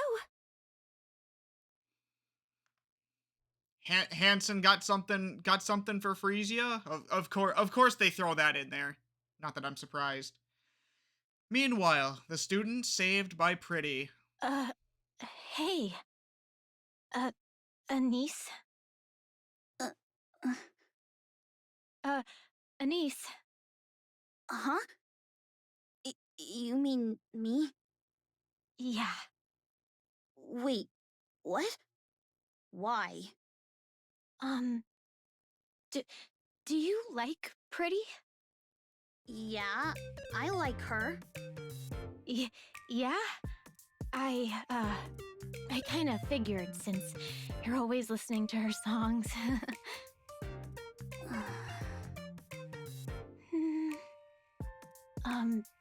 I managed to get a concert ticket by chance. Do you want it? Huh? Heck yeah! Nah, it's cool. I don't need it. Anis? The class president isn't here today. I heard her cold's pretty bad, so she should be back tomorrow. Okay. Anis lifts her head, eyes sweeping across the classroom. The class president's seat is empty, and all eyes in the class are on her. So, what? I just wanted to say, I'm sorry. What? I've been meaning to apologize for a while, but the class president is really scary. So she's coercing everyone into hating Anis. Of course she's the piece of shit propagating all that. I mean, better to apologize late than never, but still, it's like, ugh. I know it sounds like an excuse, and I'll probably end up ignoring you again tomorrow, but still, we don't dislike you. That part's really true. I hope you know that. And we all prepared this ticket together. They did that for her? What? Give it to me! Oh, yeah. Here. Anis takes the ticket. I'm gonna have a blast! The girl hesitates before Anis, then returns to her seat. Anis turns toward the window, letting sunlight brush her face. She slides in her earphones, and Pretty's music flows through her. A small smile spreads across her face. For the first time in what feels like ages, she's glad to be here. Oh, that was easy. Aw. That's good. Pretty Star, Part 3. Let's go. And time moves on. Frisia is glued to her phone in the car. What are you doing? Just checking my social media. Oh no, that mistake's so obvious. Everyone noticed it. It happens. No one's perfect. Still, they spent the time and money to come all this way. Hey, Hansen, can we squeeze in a bit more practice? You're only getting 3 hours of sleep even now. Cutting back any more could be risky. But, I'll cancel the dinner with the board. Honestly, we don't really need it. But won't that make things harder for you? It's fine. They know full well who they have to thank for their comfortable lives. Sweet! Thanks! Next up is the With NIKKE speech, right? And that's right. How's the script for that coming along? I know my lines by heart, but I'm scared I'll get all emotional. What if I burst into tears as soon as I get on stage? If you feel like crying, then cry. What matters most is being sincere. I swear, I look horrible in pictures whenever I cry. No, you're beautiful. Beautiful, huh? Oh, he's not even... Yeah, okay. I see. It's obvious love interest, of course. So, you think I'm beautiful? Fucking, what a tease. Anise steps into the classroom. Her eyes meet a few of her classmates. And for a moment, they share a silent greeting. She slides into her seat. By now, the scribbles on her desk are almost completely erased. Someone passes by and quietly leaves a piece of candy on the corner of her desk. She unwraps it without a sound and pops it into her mouth. Her gaze drifts to the window as she chews slowly. She slips on her earphones and lets Pretty's music fill her ears.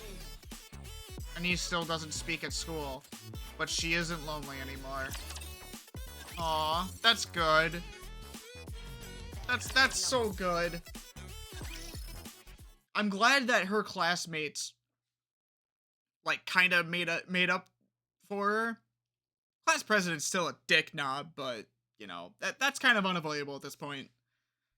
And time continues in its quiet march. Frisia is glued to her phone in the car. What are you doing? Just checking my social media. Wow. Everyone's still talking about the mistake I made on the last live stream.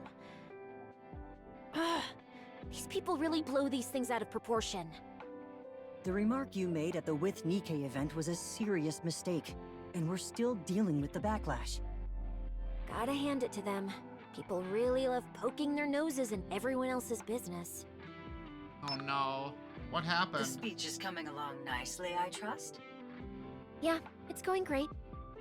What about the script? At this point, a quick skim is enough. Who could memorize all that anyway? So what's the plan for your performance? I'm going to cry.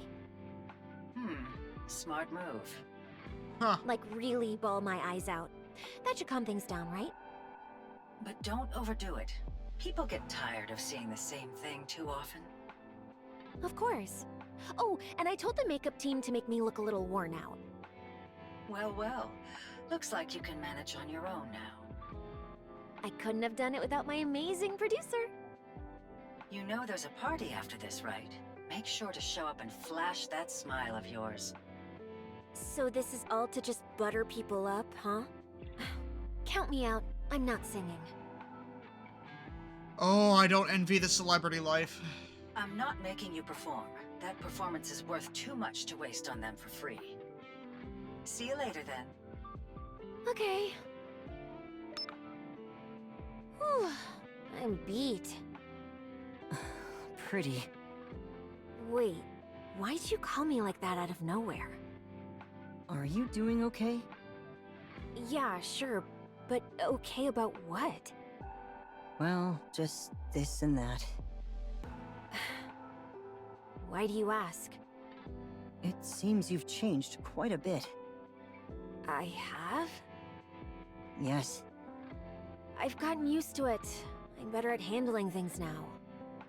I can't let every nasty comment get to me, or even let my emotions run the show. It's true. Being in that life changes you, though, undisputably. I'm a celebrity now. The very first NIKKE celebrity. I've gotta take things in stride and keep my emotions in check. Honestly, I think I'm pretty good at that. Yeah. Are you happy now? Absolutely. I'm so happy, I can't believe I didn't do this sooner. I see. As long as you're happy, that's all that matters. Hansen, I know I've changed a lot. You're just exhausted. You'll feel better soon. Yeah, it's hard. Really hard. But I can't stop. No matter how hard it gets, I have to keep going. She really committed herself to it. For the new lease on life she was given. For the grand purpose she believes in. She's giving it everything. Otherwise, I'll fall apart. Why are you pushing yourself so hard? Maybe things would turn out better if you took it a little easier. I can't. I've become a symbol. Pretty is the face of NIKKE rights now. If I mess up, the Nikkes get blamed. If I do well, they're the ones who get praised. So I can't take it easy. But going full power all the time wears me down. Yeah, it's a lot of weight on your shoulders, hon. A lot of weight on your shoulders. Right now, putting on a mask is the only way I can keep going. Yeah. I can't even begin to imagine how heavy that must feel. Honestly, it still hasn't quite sunk in for me. How are you holding up? Feeling stress? It's intense. Living a life where everything I do is under watch, and every single action I make can have huge consequences. But once I'm home, I'm fine. I can just be myself. I see Mr. Oswald has been taking good care of you. No, he doesn't say much. He just makes me food, we chat a little, and that's it. But even that's such a comfort. It's a home. Mister. He doesn't show it openly, but he really cares about what I'm doing. He loves the Nikkes as much as I do. We're both huge Goddess Squad fans.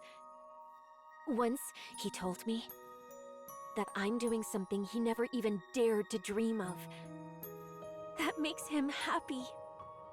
He says he's proud of me. And that's why I can't stop. I've acted so spoiled with him. Ever since we first met. And he's never complained once. He saved me. He really did. Living together, he tried so hard to be a good... I'm going to cry. A good father. I tried just as hard to be a good daughter, too. I wasn't always great at it. But now, I think I'm doing okay. I want to be a daughter he can always be proud of. I think he always will. That's why I can't stop. Do you hate me now because I've changed? Sorry, I was mistaken. You haven't changed a bit. You were just the same as always. Thanks. I think it's about time I got my hands into politics. Politics? Oh, Isn't being no. the CEO of one of the big three enough? No, I'm still under the central government's thumb. Hardly what you could call a real seat of power. And just what are you planning to do? Nothing fancy.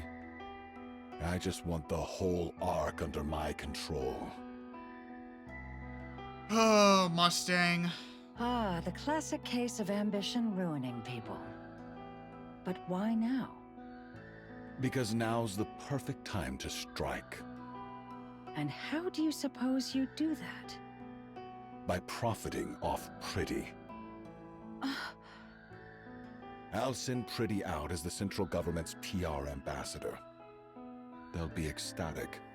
After all, we're putting the Ark's finest propaganda tool right into their hands. There'll be some backlash from the public, but only a tiny fraction. those who idolize Pretty will follow her blindly. They always have. Did you honestly think they ever cared about Nikke rights? And in return for handing them Pretty, I take my place in the top echelons of the central government. Then what? Well, if I manage to break into politics, the first thing I'd do is... I'm talking about Pretty. I couldn't care less about what you're up to. Same as always. Singing, dancing. The only difference is their so-called fight for Nikke rights now just serves the central government. Haha. You really only ever think about yourself. At the end of the day, the only thing that matters in life is me. Damn. Mustang is just incredibly selfish, too. Holy. Living for others, that's just hypocrisy wrapped up as virtue. Enough. I won't let you throw Pretty away like she's nothing. There's a limit to ingratitude. You're really going to use the very one who pulled Tetraline back from hitting rock bottom and then discard her? Get a grip. You didn't get here because you're exceptional. You've been scraping by for so long that now you think you own the whole table. Ho ho ho! Yeah, tell him, Mrs. Miss. What? Lost your thrill all of a sudden? Want to get yourself fired? Pretty still loves to dance and sing. And of course, she loves the Nikkes. Exactly. That's why I'm letting her keep going. If you do that, it won't be the same anymore. So what? People change. And she's nothing but scrap metal anyway. I'm warning you. Stay away from Pretty. Don't push your luck. If you've got a problem, the door's that way. Look at you, acting like some big shot CEO. You're just a lowly producer. Now, get out. Mrs. Miss glares at Mustang for a long moment before walking out.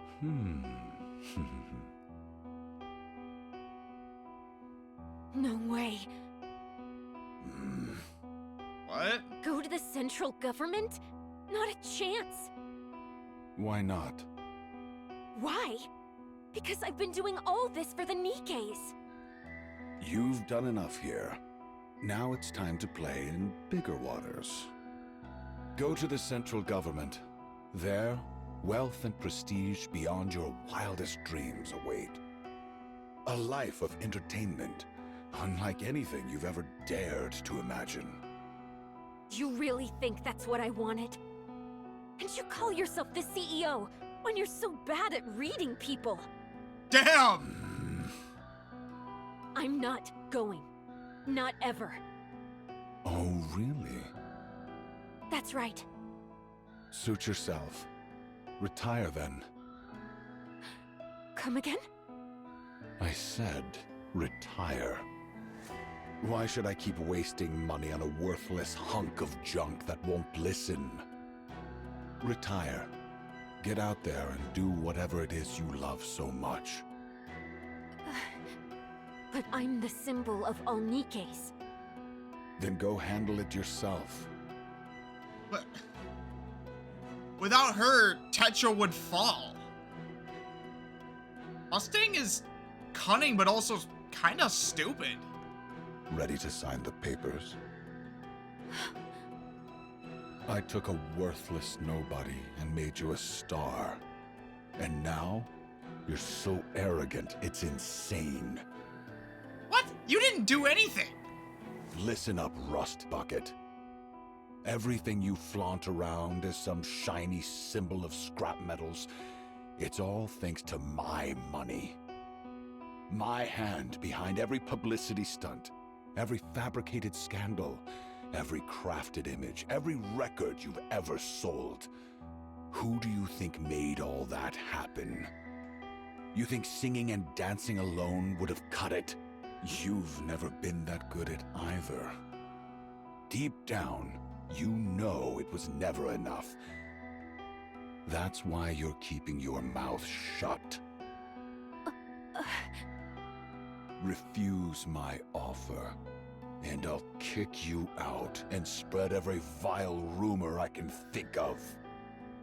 Pretty used to despise Nikke's, and the moment she became one, she put on a fake act of repentance just to fool everyone in the Ark. What the fuck, Mustang? The hell, dude? No one in the Ark would fall for a lie like that. You really think that? I turned a nobody Nikke into the biggest pop star the Ark has ever seen. Think I can't take it all away?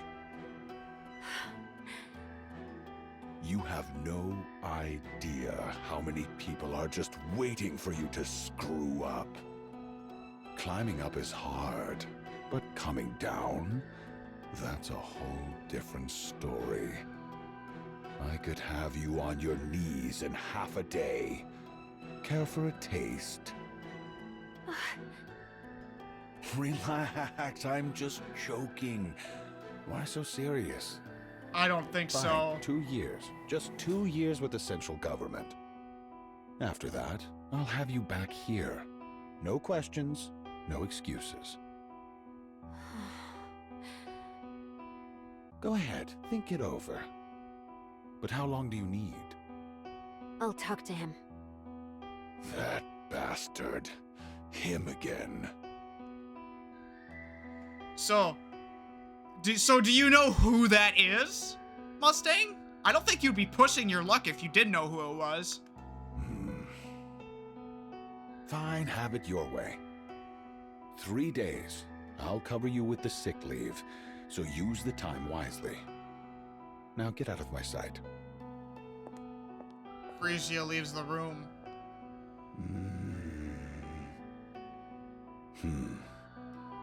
She still won't break. Unbelievable. Drowned in glamour and indulgence, and she's still standing? Anyone else would have caved by now. Once they fall, I could have molded them however I pleased. Goes to show that you don't know everything, Mustang. She's changed, though. Sloppier. Better at putting on an act. But her core? Still intact. Should I tamper with her nymph? No, too dangerous. If I fry her mind, this all becomes worthless. Home. No matter what happens, she goes home after every schedule.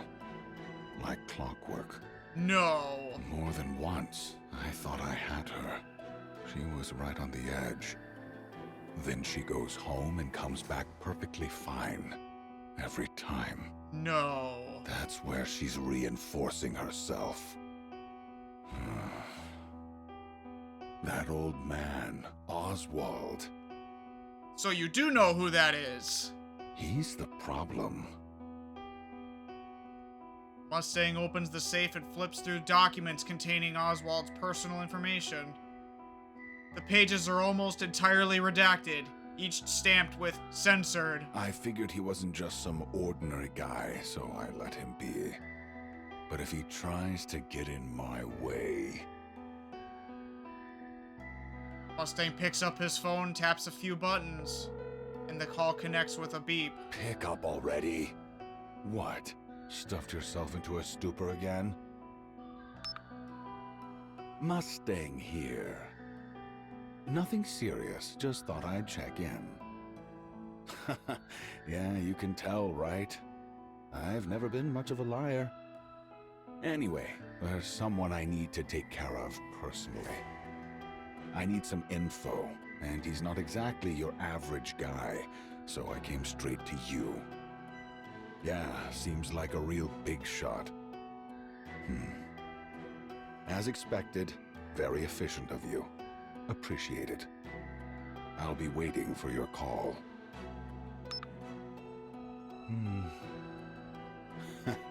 Isn't life just wonderful?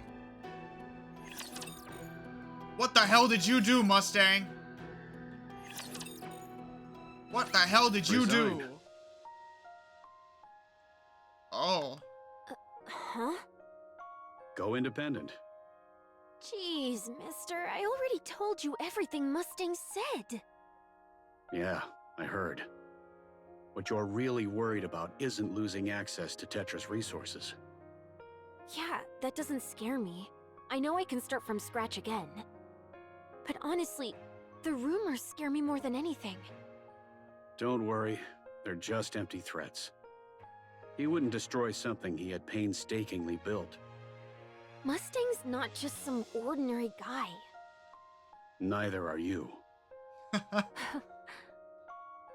Oh, Oswald. You're in a league of your own. I probably shouldn't say this, but right now, no one in the Ark can even think of touching you. You're a symbol everyone looks up to. So go ahead and forge your own path without worry. Wow. Hearing you say that really makes me feel so confident. It's what he's supposed to do as a father. Okay then. I'll trust you and go my own way. Yeah, I don't need anything else. With you by my side, I can push through anything. Oh no. Not the fucking foreshadowing. Something's gonna happen. Good. Okay, I'm gonna go chat with Hanson real quick. At this hour? Yeah, I've gotta tell him right away. Only speak to him. Huh? What do you mean? It's nothing. Off you go. Okay, I'm off. See you later. Frisia sprints away. Oswald's eyes follow her, and only when she's gone does he reach for his phone. It's me. It's been a while, Chief. Oh boy. I have a favor to ask. Sorry, Chief, but I'm turning in my resignation tomorrow. I'm sorry. Guess I'll have to put off retirement again. What is he doing? The next day, in Mustang's office at Tetra Line. What's this? Oh! he waltzed straight up to him like, "Sup, motherfucker?" These are files documenting Tetraline's internal misconduct. Oh! They show records of NIKKEs being regularly sent to the central government. And the purpose of each dispatch is clearly recorded. Ooh. So that's supposed to scare me? I just wanted to let you know about this. You just want me to leave Pretty alone, is that it? Yes. Huh. That should be all. I'll take my leave. Hellhound Oswald. Still playing soldier at your age? I could bury you in an instant. But here you are, acting far too recklessly. I really don't think you could do that, Mustang. Go ahead. I've got nothing to lose. What about your daughter? You won't touch Frisia. I trust you're smarter than that. Fine. I'll ask you one thing. How'd it feel, abandoning the Goddess Squad on the surface? Oh, you bastard. You did that, didn't you? The Goddess Squad deserted after the Ark sealing operation. No. I know exactly what you did. You abandoned them. When you're the CEO of one of the big three, you get to know things. All kinds of things. Old voice logs uploaded into machines. Transcripts from the Ark sealing operation. Now, what was it again? Thank you and the Goddess Squad for everything you have done for humanity. How moving. You really believed you scrubbed that clean, didn't you? No. Anyone with half a brain already knew They just looked the other way, since the Hellhound was too valuable to lose. And letting the Goddess Squad into the Ark? That would have been inconvenient. So it was quietly brushed aside. Now tell me, how did it feel? Abandoning your precious heroes up on the surface. The poor goddesses, rolling around up there like stray dogs. Just when it looked like they might finally set foot inside the Ark, they were played for fools and abandoned. A tragedy, truly. Pretty adored the goddesses, too. What a pity. Without a word, Oswald walks past Mustang and heads for the door. What's the matter? Cat got your tongue? Stay away from Frisia. Consider this a warning. A warning. How cute. Oswald grips the doorknob. Oh, right. I wouldn't open that door if I were you. Hmm?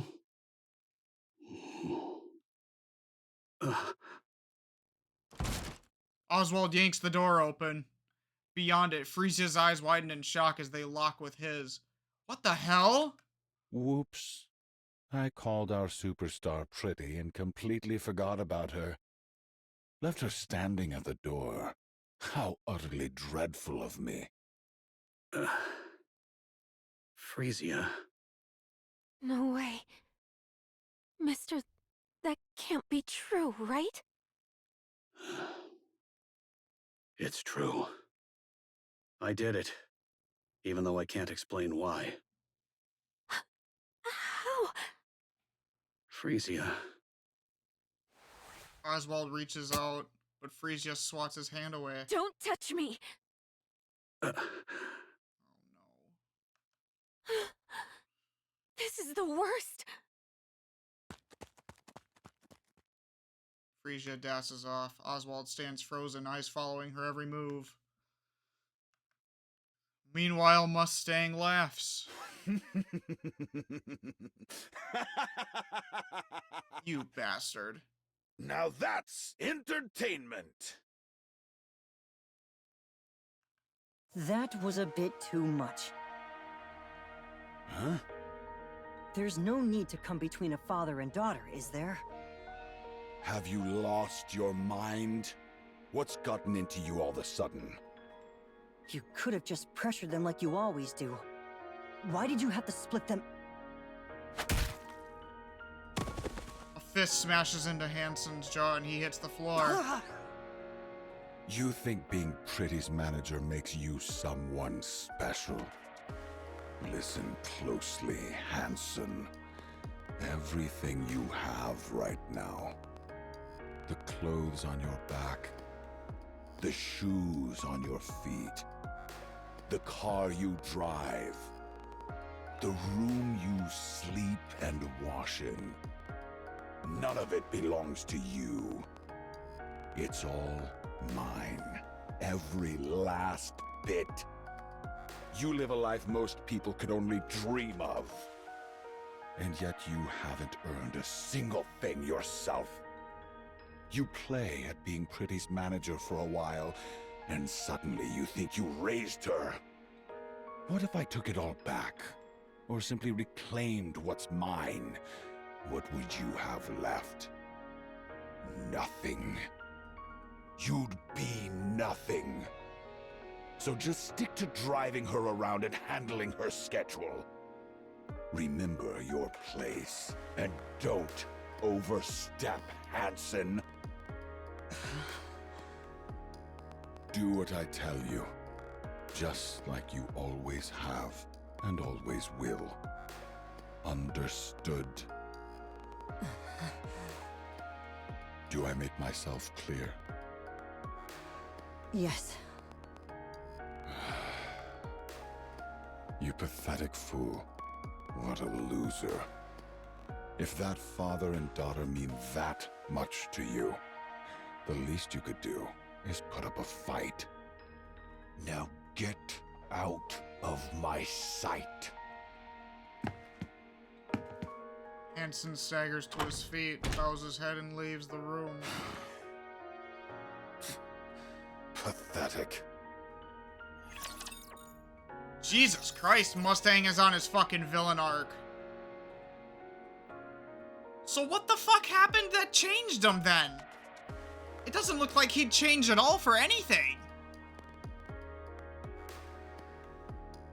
But now seeing, like, most of this stuff in person really makes me not like Mustang at all. Like, I don't really care that much that he changed a lot. Like, I don't know. I hope he got some comeuppance of some kind. Like, really bad.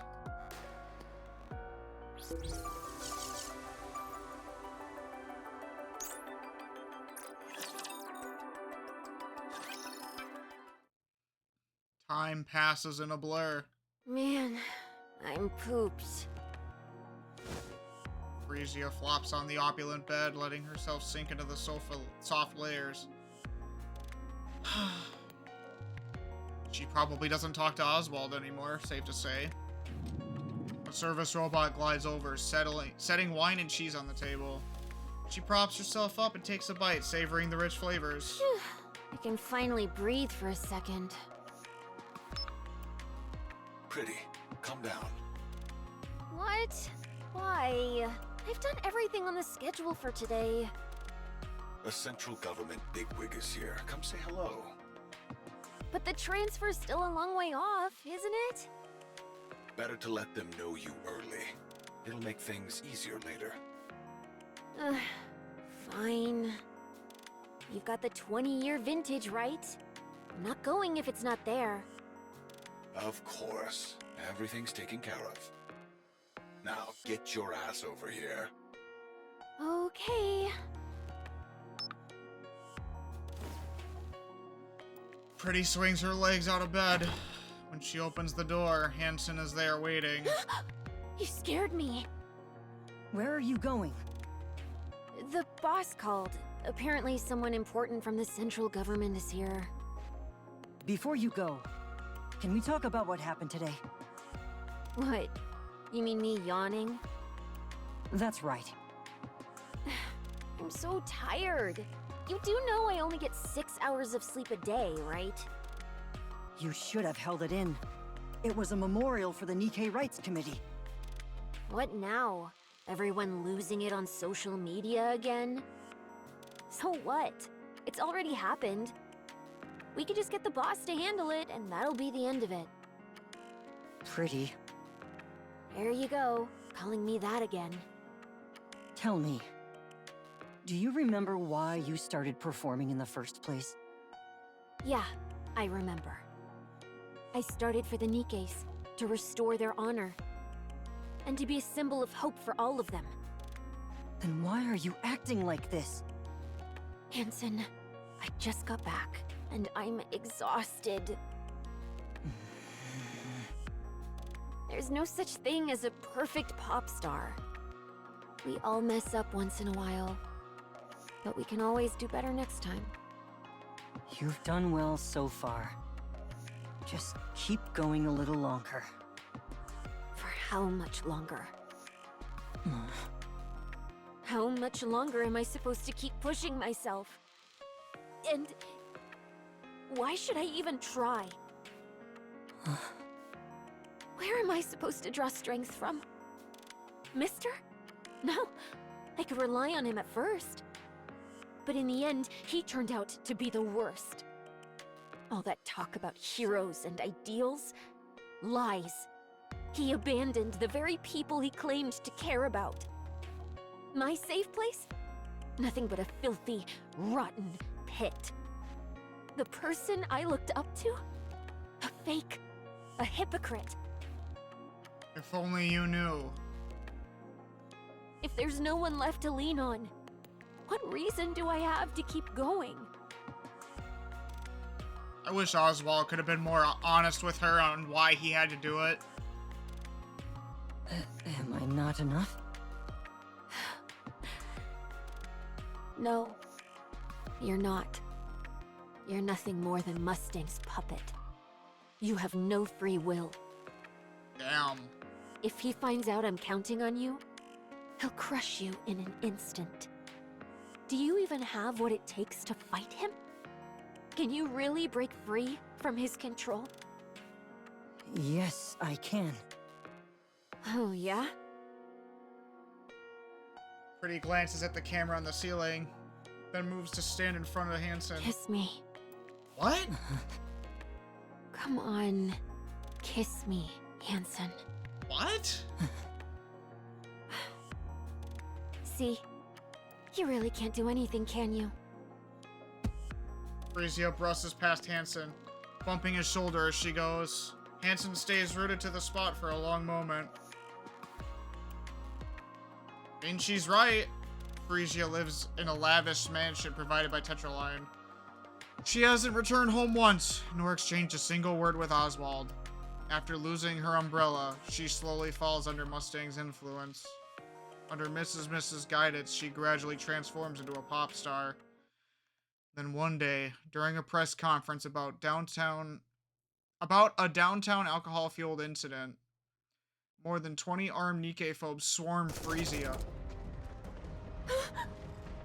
Get down! Don't move! Where do they even get weapons like that? God damn it! Where the hell is the central government when you need them? What the fuck? I'll distract them! When I do, run! There's a car behind us! Get ready! What are you saying? You'd die if you got shot. Then, They've got anti-NIKKE weapons! You won't be safe either! Here I go! 1, 2... Wait! From the entrance, waves of mass-produced NIKKEs from the central government surge in, crashing with the NIKKE phobes in a violent firefight. Gunfire and explosions tear through the air, screams ripping from every corner. Frisia huddles beneath the podium, clutching her head, her own cries piercing the chaos.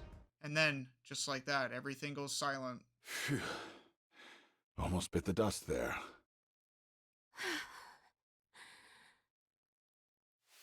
Frisia steps carefully off the podium. The dead are everywhere, humans, NIKKEs. She freezes. An officer in full military dress spots Mustang and rushes over. NIKKE fragments crunch under his boots. He greets Mustang with a wide, practiced smile, rambling excuses. The NIKKE phobes had been quiet lately. We didn't expect such a large-scale attack. He insists it's a relief that Mustang is unharmed and desperately promises it will never happen again. Frisia lowers her gaze. She takes in the fallen NIKKEs, then lifts her head. Her eyes meet those of mass-produced NIKKE silently clearing the bodies of her comrades, unnoticed by everyone else. Her eyes are empty, hollow.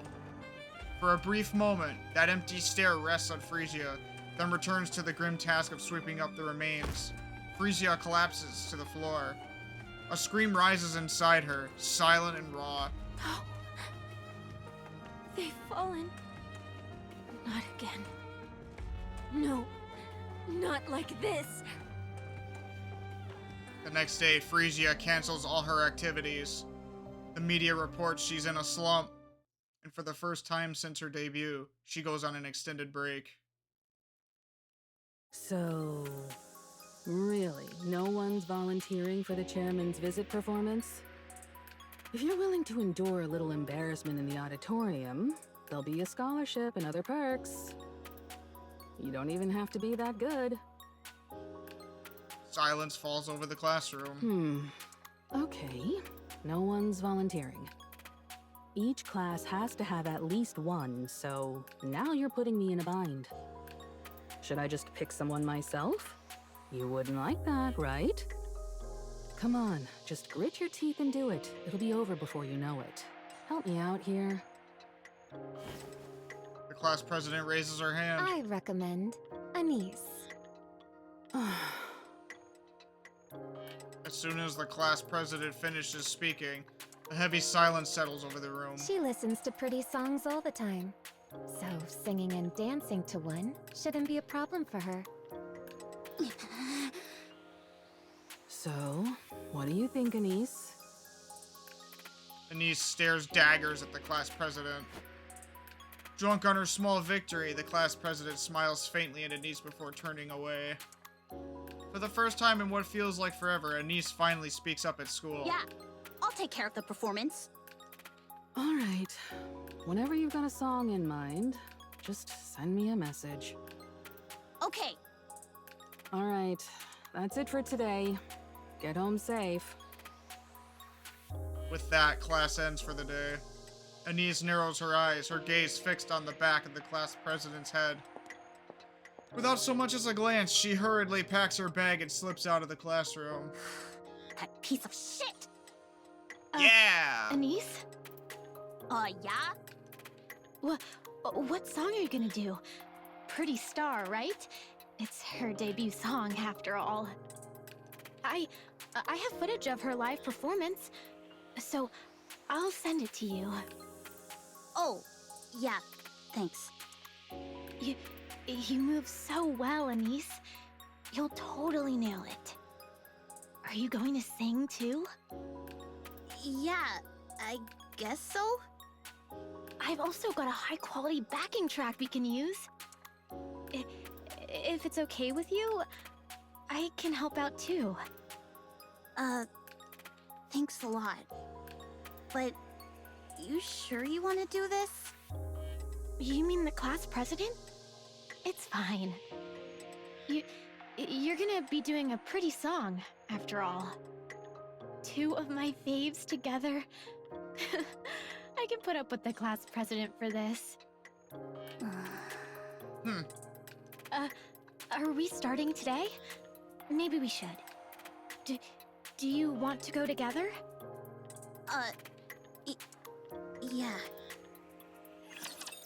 Okay, shout out to that girl for actually talking to Anise and everything. Frisia wanders the streets with her cap pulled low over her eyes and a mask hiding the rest of her face. Hansen walks at her side, matching her pace without a word. Up ahead, a citizen presses an empty can into the hand of a NIKKE walking down the street. The last of its contents are already drained. The NIKKE lets out a sigh, takes it from him, and tosses it into a nearby trash bin. Frisia and Hansen keep moving. The NIKKE stationed at the public facilities stand guard, their uniforms disheveled and their bodies worn and battered. A group of students linger nearby, snickering as they hurl scraps of food at them for sport. She's feeling like she didn't do anything. The NIKKEs don't react, they don't even flinch. No one steps in, no one tells the students to stop. Frisia and Hansen continue down the street. The dark corner of the park, mass-produced NIKKE is getting pummeled, her body swaying with each hit. It isn't supposed to hurt. The attackers wield nothing but cheap plastic rods in their own hands, hardly enough to cause real damage. But that NIKKE's face twists in pain. Frisia and Hansen keep walking down the street. They pass a shop where a NIKKE stands awkwardly at the entrance. The owner refuses to sell to her. She visits in place, unsure whether to plead or leave. From the neighboring store, another shopkeeper watches her with open pity but says nothing. Frisia and Hansen keep walking. A little farther on, a drunken man uses a NIKKE as a target for his slurred abuse. Another is subjected to crude jeers and harassment. One stands rigid as if someone spits in her face. And then, a citizen breaks down in front of another NIKKE and shouts, "It's because you lost that we'd ended up like this." The NIKKE lowers her head like a criminal awaiting judgment, simply enduring it without protest. Frisia and Hansen turn their eyes away from the scene and continue on. They find a quiet spot in the far corner of the park, sit down. Frisia's tears fall. She weeps over and over, lost in her sorrow. This is all my fault. I caused this. Things were different in your heyday. I can't say there were no NIKKE phobes, but people were careful about how they acted. At least, society treated NIKKEs kindly back then. Everyone believed you would be a symbol forever. There's no such thing as forever, is there? Everyone expects me to be perfect. I can do it, but it never ends. How long do I have to keep being flawless? I'm tired too. It's hard. And the moment I slip up even a little, everyone judges me even more harshly. And that affects the whole world.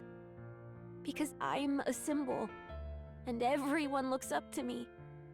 So I gave up. It was just too much. And this is the result.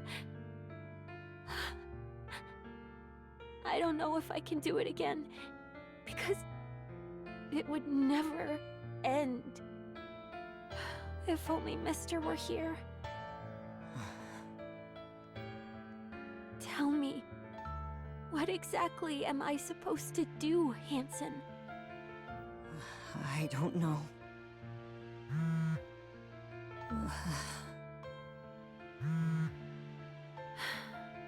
Take it.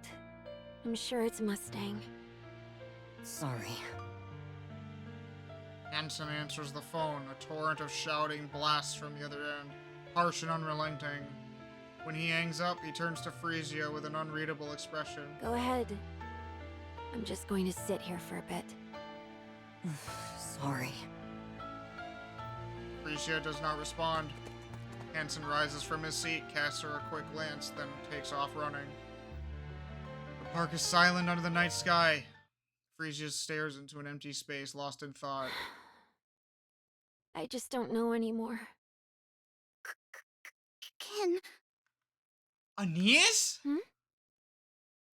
can I get your autograph? Who are you? Fan. I'm your fan. Oh, ANIS. You know who I am? So they did meet. Pretty.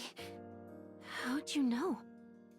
Your body shape and fashion style. You're a stalker? No way! How on earth did you figure out it's me? 'Cause I'm a fan. How old are you? 17. Aww. You're still so young. Frisia stares at ANIS intently.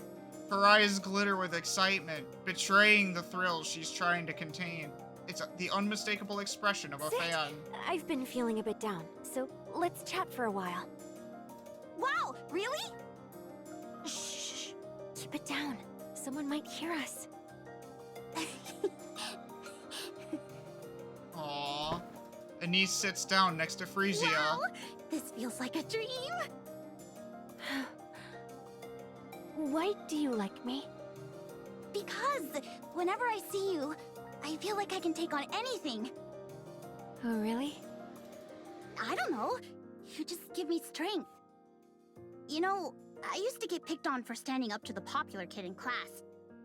But listening to your songs helped me get through it. And now, I feel like I can handle whatever comes next. It's like this little spark of hope that tells me things are gonna be okay. Hope. Yeah! At first, your songs totally saved me. Wait, scratch that. They gave me strength.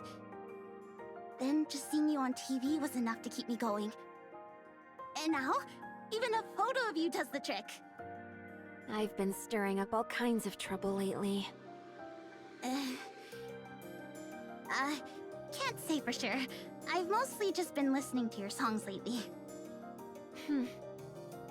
So, for me, you're still at your absolute coolest.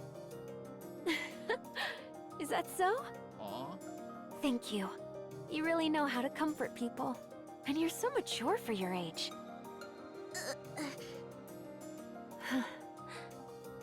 Oh, right! I've been practicing Pretty Star lately. Wanna see? I'm going to perform in the school talent show. You know that super popular kid I told you about? Yeah, she set me up for this on purpose to screw me over. Kids these days really don't mince their words. I'm gonna go out there and blow everyone's socks off. Plus, I've got a friend helping me too. And after that? I haven't really thought about it. Just want to get a little payback. You've got a dream, hope, and the drive to make it happen. It's all thanks to you. Did I really give you hope? Yes. Can I really keep doing this? Of course! You've done it all along, and I'm sure you'll keep going. Huh. Okay. Let's see you dance. Show me what you've got. Huh? Really? Aw. Yeah.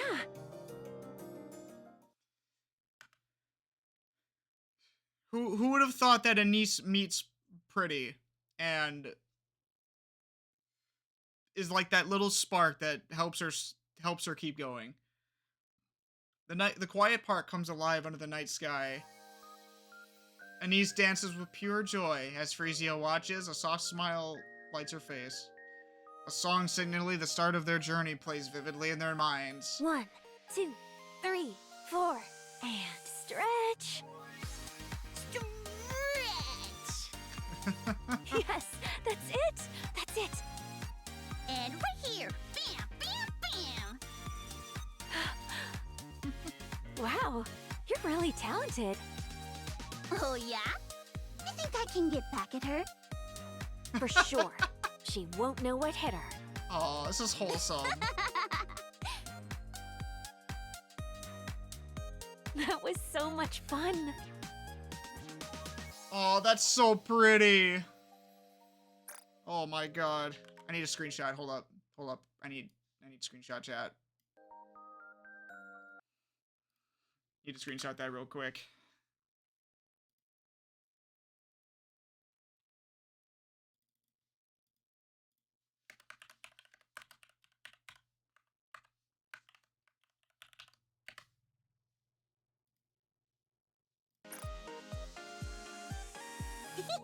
I know, right? By the way, I noticed you always tilt your head back during breaks on stage. Why do you do that? Is it some kind of breathing technique? I do? How'd you know? Well, I've watched tons of your practice videos and stuff. Oh, wow.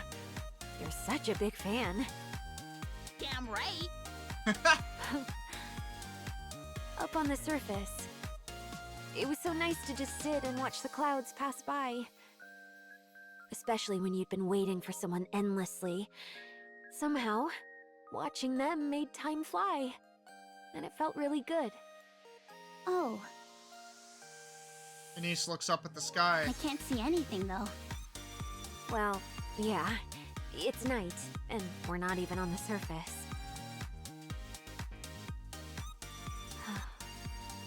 Whoa, it's getting pretty late. Shouldn't you be heading home and getting some sleep? Oh, yeah. Oh yeah, the autograph. I almost forgot the most important thing. It's fine. I already got something way better. Fair enough. Hang in there, pretty. You've got this. I don't know all the details, but hang in there. To me, you'll always be my idol. Aww. Your idol forever? Really? Alright. I'll hang in there. Thank you. Alright. I'm off. Take care now. See ya. Stay safe. Leave it to Anis to be the one to help her. Anis runs ahead, brimming with energy. Frisia watches her for a while, then turns and starts walking away.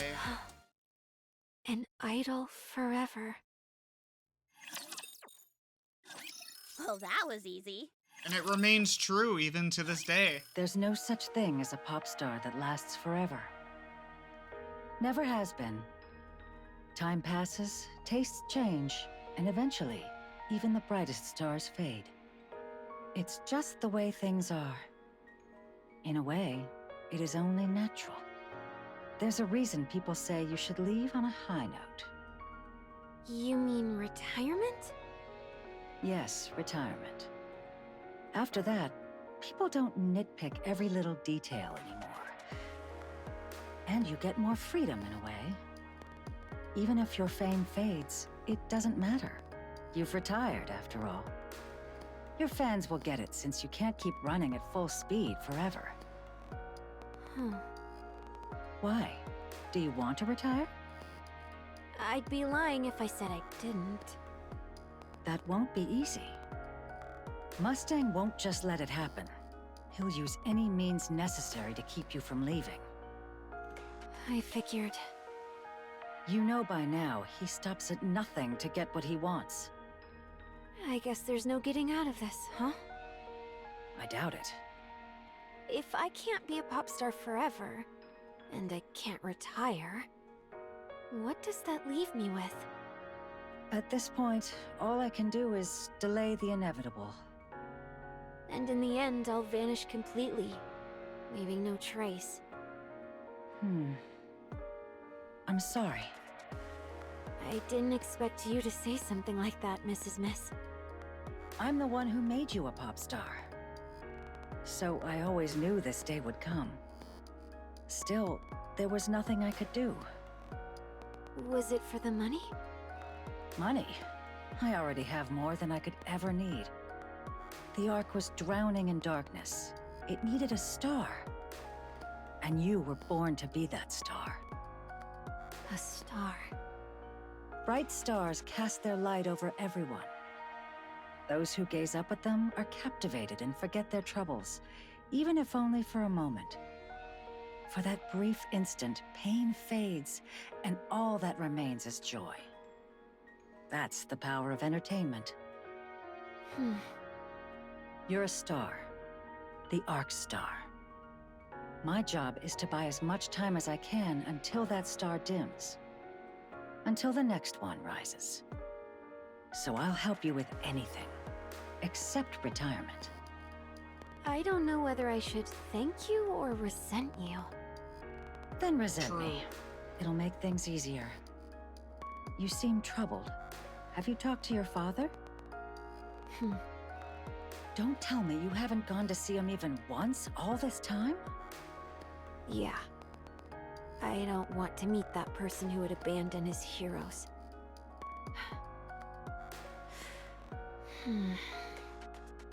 What's wrong? Right. There really aren't any stars who last forever. Sorry, I should get going. Thanks for talking with me. All right. Take care on your way. Frisia lingers in front of the door, caught between leaving and staying. She hesitates again and again, unsure if she should go back. At last, she turns to leave. But then, a soft cough drifts from inside. Frozen for a moment, she finds herself reaching for the door, stepping inside as if drawn by some invisible force. The house she remembered was always bright, always clean, always warm, always welcoming her like an old friend. But now, the house is dark. The smell of alcohol hangs heavy in the air. Cold bites through the rooms. Frisia turns on the light. Countless empty bottles are scattered across the floor. Oswald slumps on the sofa, staring at Frisia with a vacant, hollow look, as if his mind had drifted far away. Mister. Frisia, you're back. You've been through a lot. Oswald wobbles to his feet, swaying slightly as he passes Frisia and stops in front of the kitchen. Hold on, I'll make you something. Oswald rummages through the fridge, but finds nothing. This is quite the predicament. Mister. It's fine. I'll figure something out. Oswald searches the cupboard, but it's completely empty. Mister. Go ahead and watch some TV. I'll have something ready in a minute. Dad. She said the word! Look at me. Please. Oswald turns around. Frisia looks at him for a long moment, then reaches up and gently strokes his cheek. Why does your face look like this? Have you been eating properly? Aww. Yes. All good health-wise? Yes. Why's the house such a mess? It used to be spotless. And you never drank before. Why are you drinking so much now? It's just for today. Oh, that's a lie. I know you better than anyone.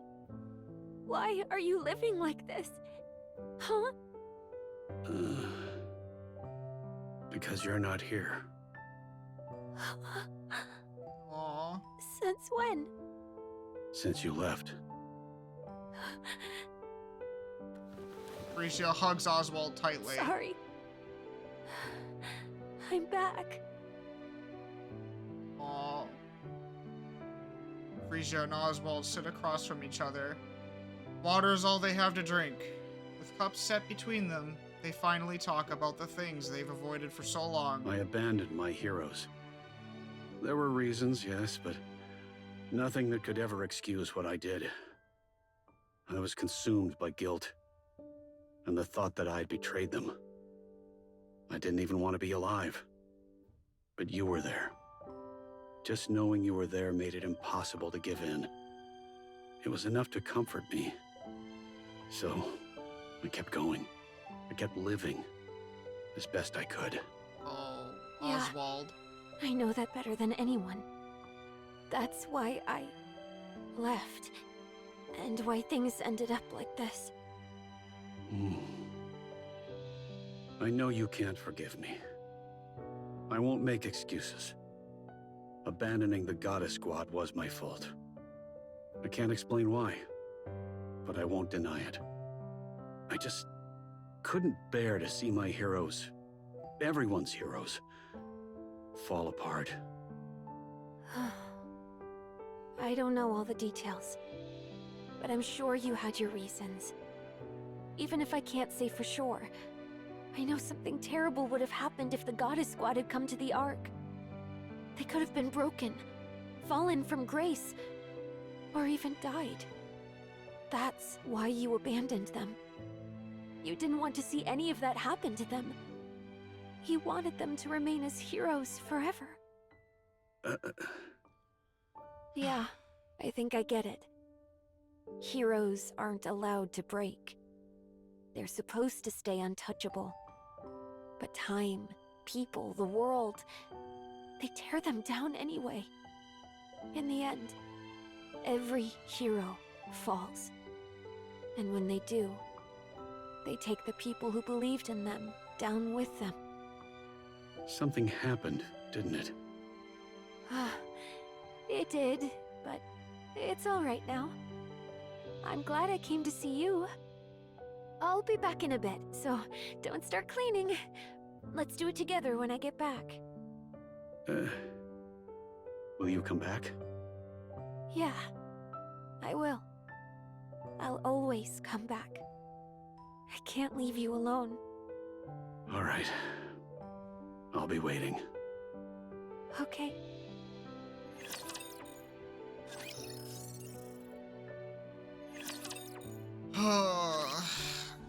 At least she knows. At least she knows that he didn't want to do it. Pretty announces her return.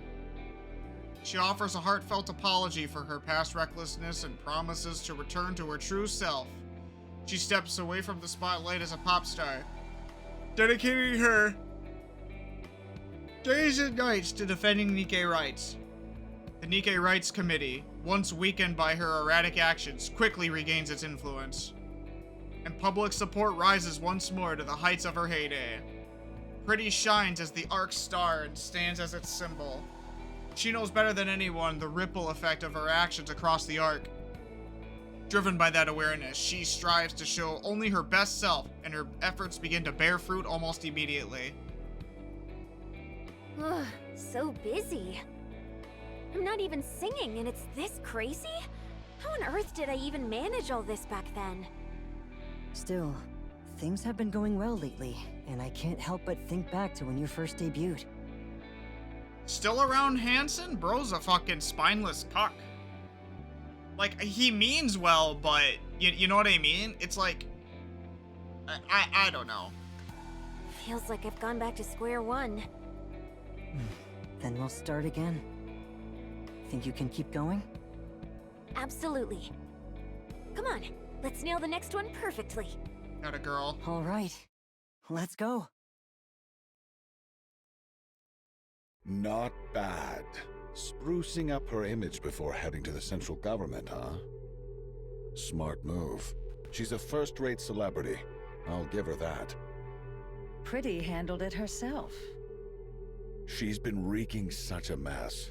I was honestly starting to get worried. My finest product for the central government is rotting right before my eyes. So, she's still going home? Yeah, every single day. What's the matter? Upset that you can't control everything? I suppose not even the great Mustang could come between a father and his daughter. Silence. Never mind. Results are what matter. Go all in for the ARC superstar. Naturally. I finished recording everything. So what's the turning point for Mustang then? Because he's still being a douche canoe. You were amazing, Anise. I really think our class is going to win first place. Oh, stop it. I honestly think you'd make a great pop star. I really mean it. Totally not foreshadowing, by the way. A pop star, huh? Yeah. If you ever become one, I'd want to be your manager.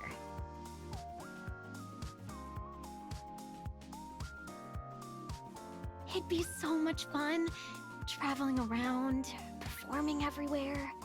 Huh. Hey, keep it down, will you? Yeah, sorry. Let's head outside. Nice.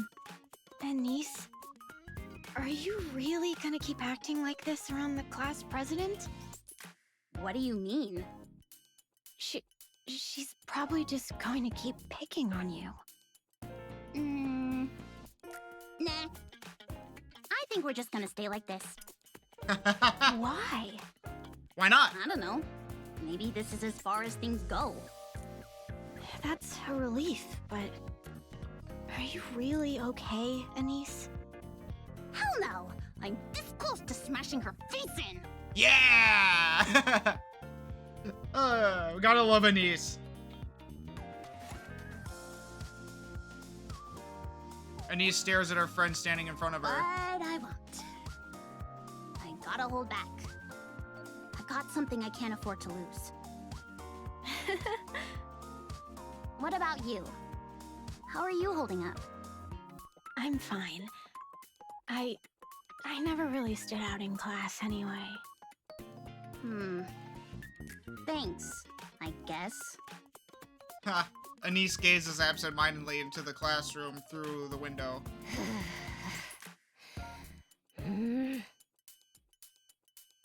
The class president nervously chews her fingernails. What's the worst that could happen? Pretty continues her activities without pause, steadily building recognition beyond even the heights of her heyday. And just when her fame within the ARC hits an all-time high... The venue is Arcrayon Hall. We've got a 5-hour extravaganza lined up. It's been a while since my last concert, and I'm super nervous, but I'll give it my all, and make it unforgettable. Pretty announces her comeback concert. Did you get it? Nope. The competition was insane. I couldn't even load the site. I heard they sold out in like 3 seconds flat. Damn. What about you?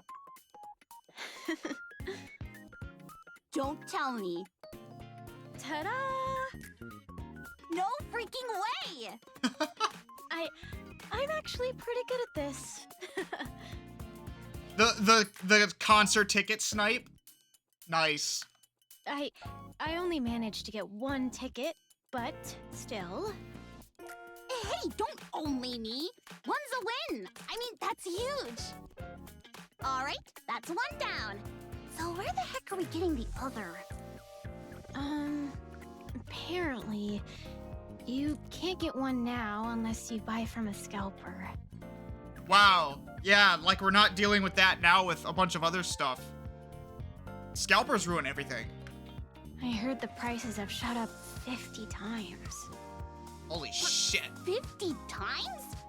Wait, so how much is that exactly? A lot. Like, a whole lot. Whoa, that's insane! Anis?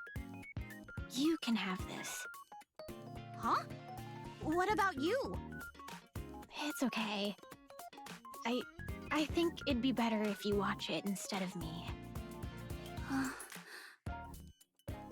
No, wait. I nearly swiped that ticket. But you bought it, so it's yours. It's not like your goal is just to watch the concert, right? You want to learn something from it, right? You've been giving it some serious thought, haven't you? Well, I guess you could say that. Then it makes sense for you to go, Anis. She slams the ticket onto the table, then bolts as if fleeing the scene. Huh? Wait, hey! Where are you running off to? While running, the girl glances back and flashes a grin. Jeez. I'll definitely watch it. Seriously, thanks! That's sweet. A concert? What on earth is she thinking? She's already at the top in everything else, so now it's time to do the same as a pop star. She's working like she's possessed. And she just won't give in. That's what makes Pretty shine. Fine. Let her do as she pleases. I'm curious to see just how far she'll go. Are you feeling confident? Of course. I'm in tip-top shape. This is going to be my best concert yet. All right. I'll be looking forward to it. Since tomorrow's a big day, get some sleep tonight and don't push yourself too hard. You worry about the silliest things. We're here. I'll come pick you up tomorrow morning. Okay, drive safe. Will do. See you tomorrow. Hansen? Yes? No, it's nothing. I'm heading in. See you tomorrow. Huh? What? So, it's tomorrow. Yeah. Oh, that's good. Oswald's in better health now. That's good. I've got a ticket. He got a ticket? What? Well, didn't she just give him one? Right? What? How'd you manage that? Oh, never mind. What? Why wouldn't you give your own dad a ticket? Like, why would you make him go through the lottery ticket? Asked a former coworker for a favor. Oh, the guy who couldn't retire because of you? Has he retired now? No, not yet. Seriously? Huh. Dad, could you not come tomorrow? Hmm? What? I'd probably get way too nervous if you were there. It's my comeback concert, and it really means a lot to me. I just don't want to be tense. I'll send you a video later. All right, I won't. Phew. How have things been lately? Honestly, it couldn't be better. Good, I'm glad to hear that. Yeah, me too. Well, Man. that was easy. Anis really set stuff in motion, didn't she? Anis feels like she's dreaming. Arcreon Hall is packed to the brim with humans and Nikke's alike. A massive stage stretches out before her, and on it, Pretty commands the room with an almost overwhelming presence. Wow. Anis is certain of it. The first concert she's ever seen will be the best of her life. Oswald stares at the worn leather gloves in the display case. Red Hood's messy signature is barely legible now. Could this be another connection forged by Red Hood? I owe her, in more ways than one. The TV hums in the background, broadcasting non-stop coverage of Pretty's comeback concert. No matter which channel he flips to, it's all the same. Oswald gazes at the ticket in his hand, lost in thought. I suppose it wouldn't hurt to be a bad father. Just this once. Yeah, Oswald straightens his outfit. Something hard presses against his chest. This. He pulls out his handgun and sets it inside the drawer. Is that bad foreshadowing? Ticket in hand, he steps out the front door. Everyone, are you having fun? Audience erupts in cheers. I haven't moved this hard in ages. I'm a little out of breath. Let me just stand here and chat for 3 minutes, then we'll jump right back in. Sound good?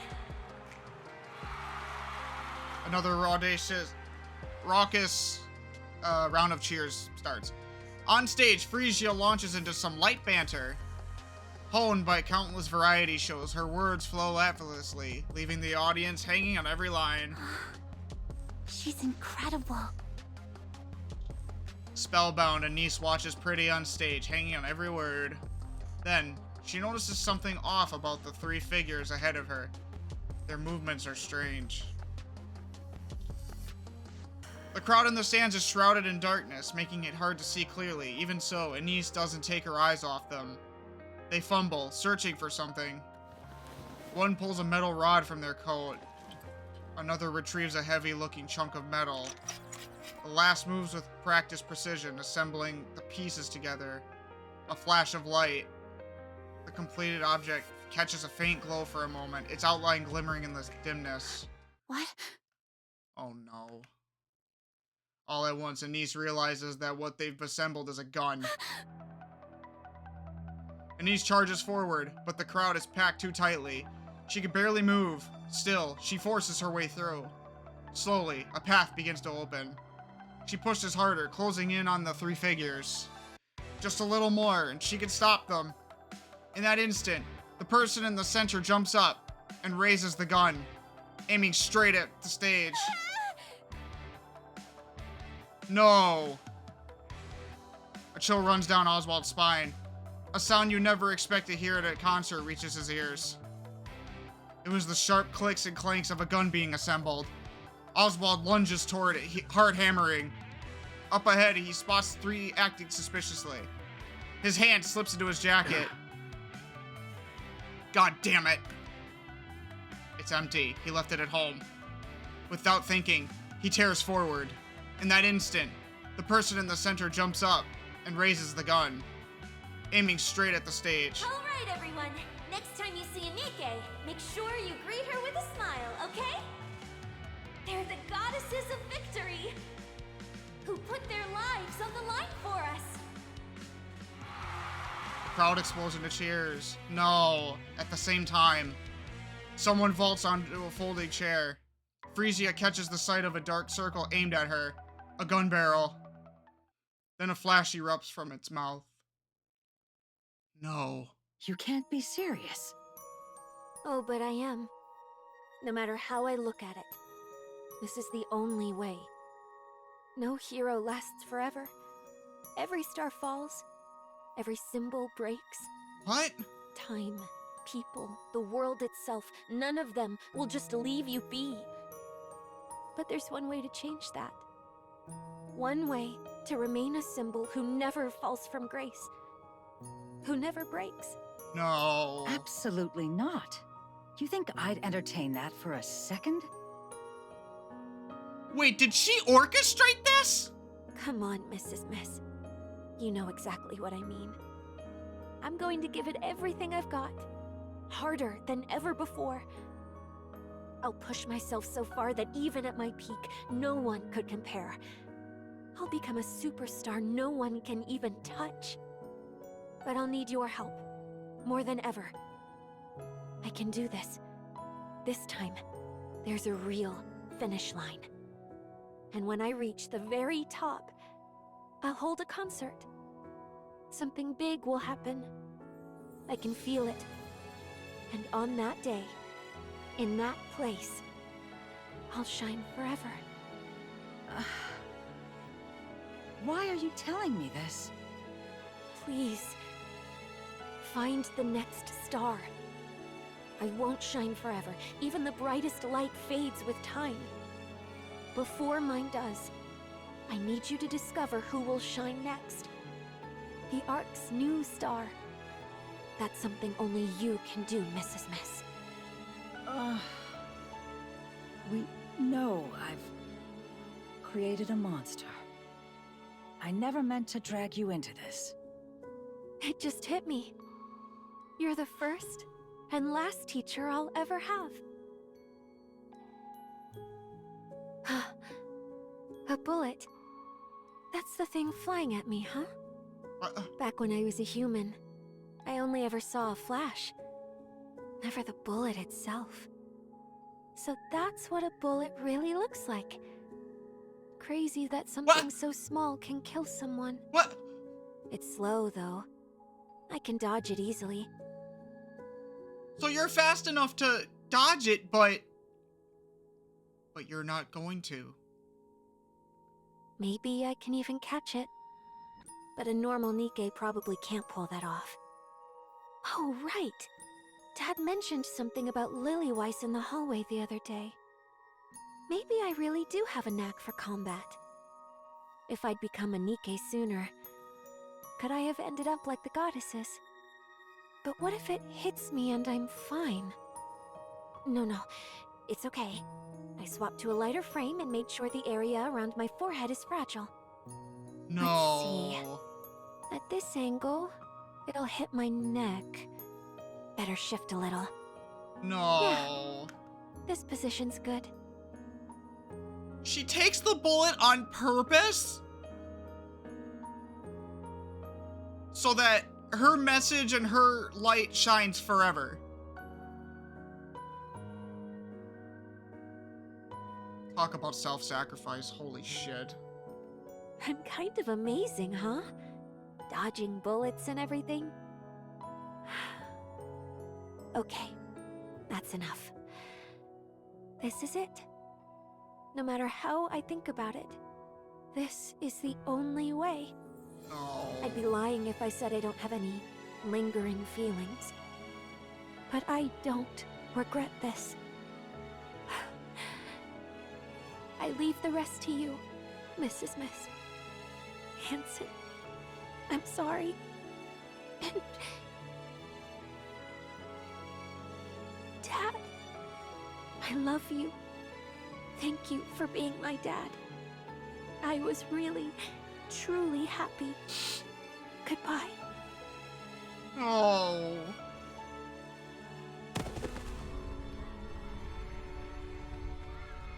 Fuck, man. Pretty crumples to the floor. A chorus of shrieks ricochets off the walls. People shove and scramble for the exits as venue spirals into chaos. Meanwhile, ANIS charges the NIKKE phobes and grabs one around the waist.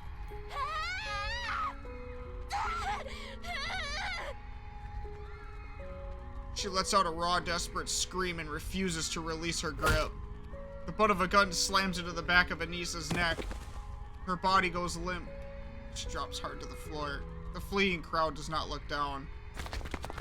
Tramples past her in their panic. Oswald barrels into the NIKKE phobes and grapples with them, but his alcohol-wrecked body won't respond fast enough.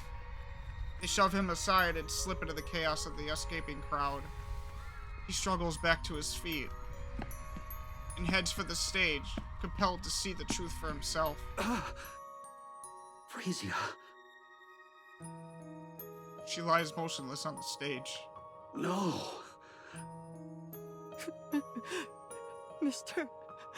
Oswald. Oh. No. Frisia. Oswald pulls Frisia into his arms. In that instant, he understands everything she was trying to do. A storm of grief and pride surges through him. Even so, he... No. All he could do is let his grief spill out.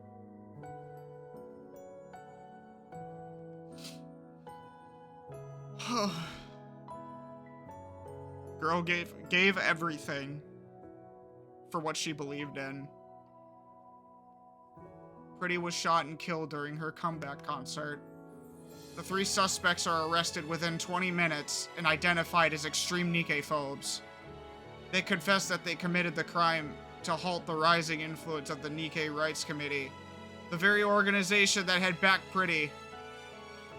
After their confession, their whereabouts are never revealed. The world reels at the truth. A symbol of the NIKKEs and the Ark Star has been murdered by NIKKE phobes. Within the Ark, the NIKKE phobes become targets of absolute condemnation, and their influence collapses almost overnight.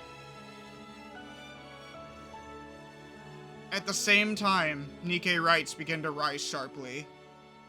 ENIC enacts new legislation, making the mistreatment of NIKKEs a punishable crime. She sacrificed herself for change. She saw that that was the only way.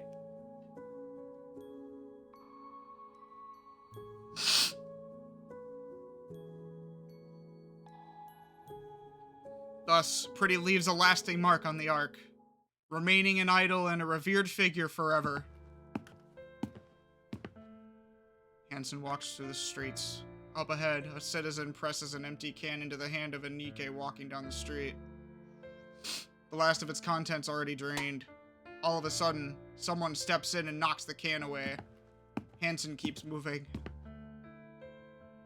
The NIKKE stationed at the public facilities stand guard, their uniforms disheveled and their bodies worn and battered. A group of students lingers nearby, snickering as they hurl scraps of food at them for sport. The NIKKEs don't react, they don't even flinch.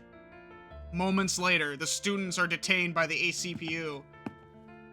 Hansen continues down the street. It's lasting, it's outstretching. Her actions changed things forever. In a dark corner of the park, a mass-produced NIKKE is getting pummeled, her body swaying with each hit. It isn't supposed to hurt. The attackers wield nothing but cheap plastic rods in their own hands, hardly enough to cause real damage. But that NIKKE's face twists in pain. Citizens step forward, confronting the attackers. Meanwhile, someone supports the NIKKE, offering words of comfort. Hansen keeps walking down the street. He passes a shop where a NIKKE stands awkwardly at the entrance. The owner refuses to sell to her. She visits in place, unsure whether to plead or leave. In the shop next door, the owner beckons her over. He passes her the goods and holds both her hands gently but firmly. She changed everything. And that's what she wanted. A little farther on, a drunken man uses a NIKKE as a target for his slurred abuse. Someone steps in to fight on her behalf. Another is subjected to crude jeers and harassment. Someone steps forward to help report it. One stands rigid as someone spits in her face. Someone throws a punch in response. And then, a citizen breaks down in front of another NIKKE and shouts, "It's because you lost that we ended up like this." The NIKKE lowers her head like a criminal, awaiting judgment, simply enduring it without protest. Hansen steps forward and yells at the screaming citizen. It's thanks to these NIKKEs putting their lives on the line that we're alive today. Hansen finds a quiet spot in the far corner of the park and sits down. His tears fall. He weeps over and over, lost in his sorrow. Frisia. God damn it. The plan's fallen apart. You're telling me you had no clue until it blew up? Explain yourself, producer. How would I know? You damn well should have. Do you have any idea how much money I poured into this?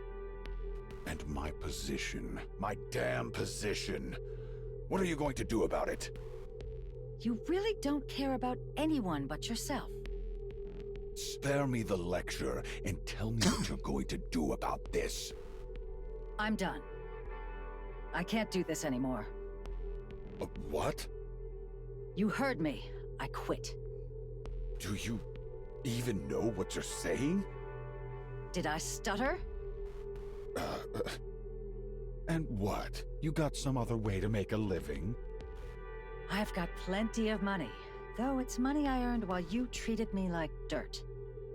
I will find them, mark my words. Find who? And there's nothing you can do to stop me.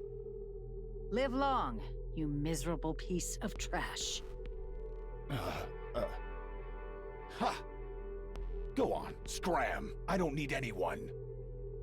Least of all you.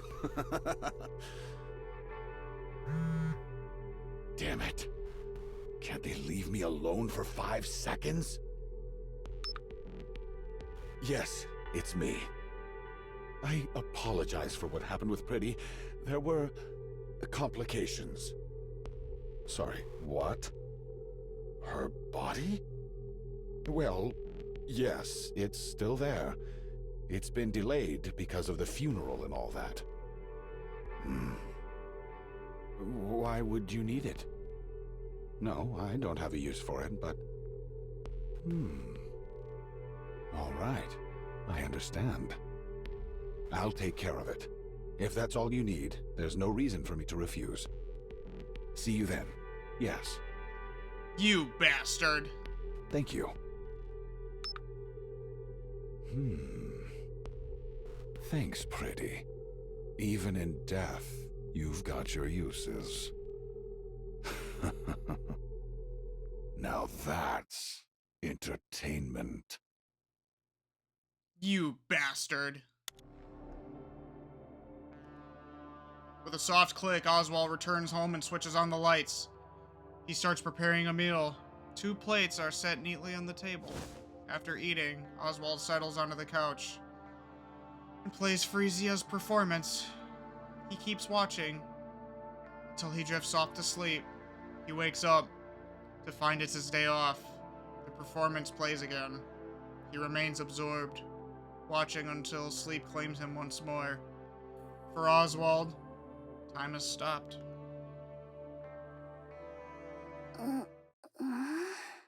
What the hell? So I've become a NIKKE. Wait! What? You're awake. What the hell? Wait, you're Pretty's manager? I see you know who I am. Yeah, I've seen you on TV a few times. What the hell? I see. How's Pretty doing?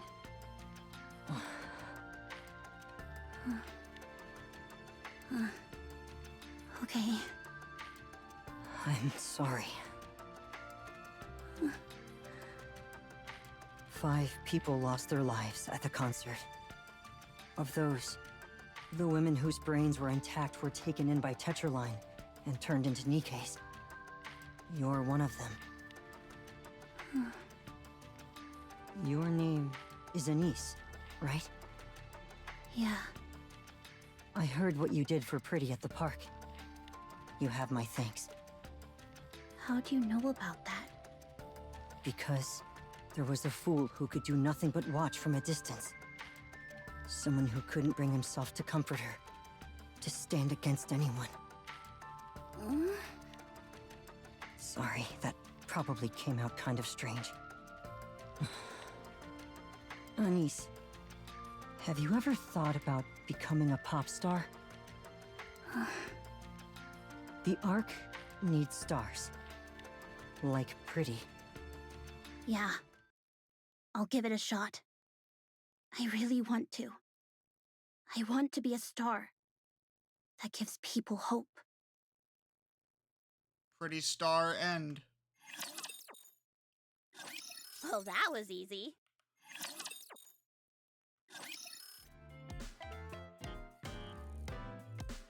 A long span of time passes, unnoticed but steady. After her performance, Anise is busy tidying up backstage. No, I've got this. What? So Hansen was Anise's manager at TT Star?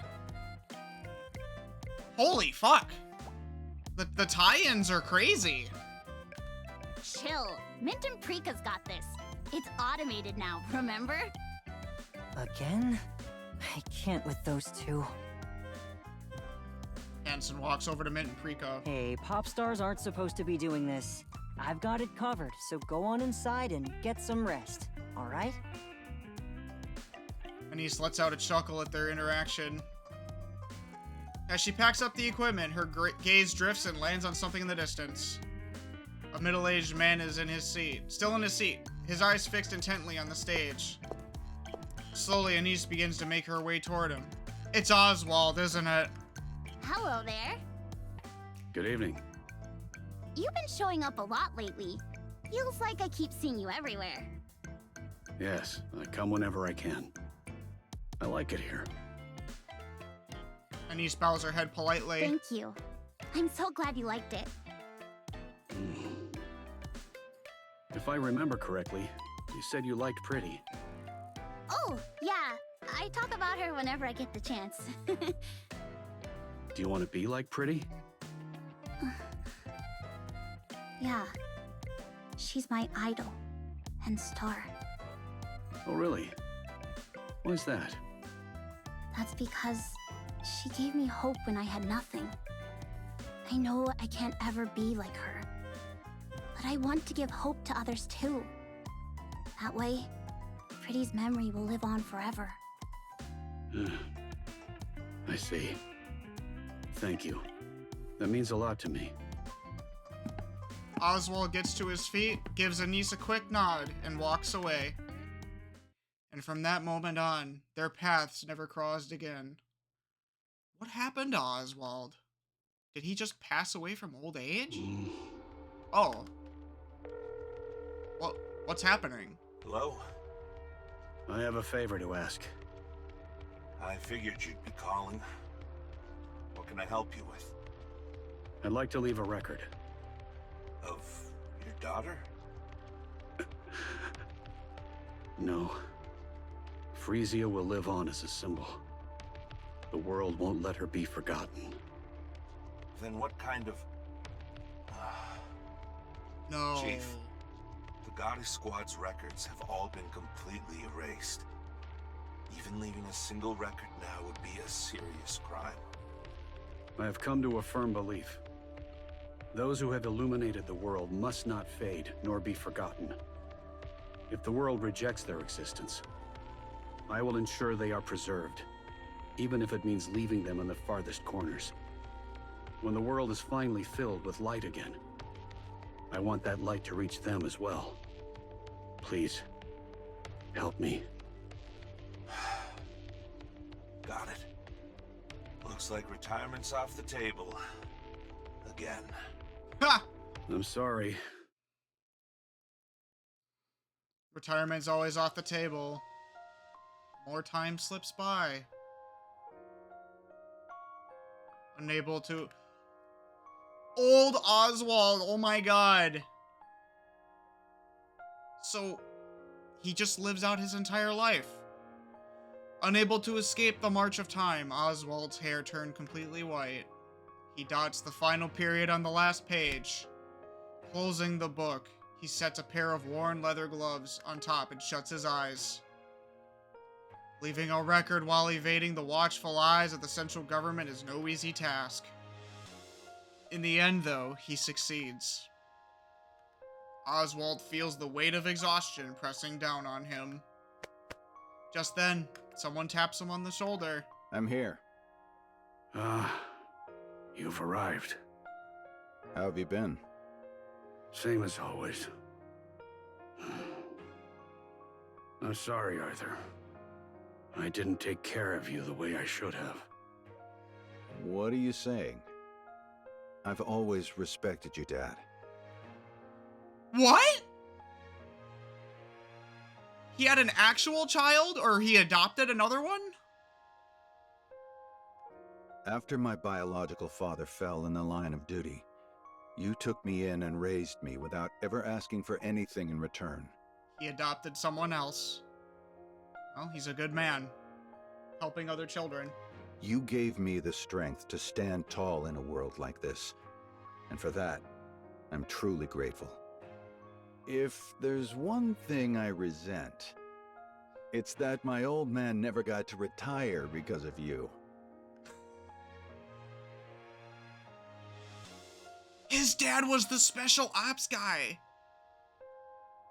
So he took him in after he fell. What a good man he is. What a good man he is.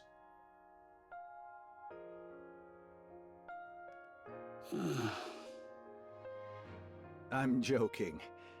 My father always respected you. And so do I.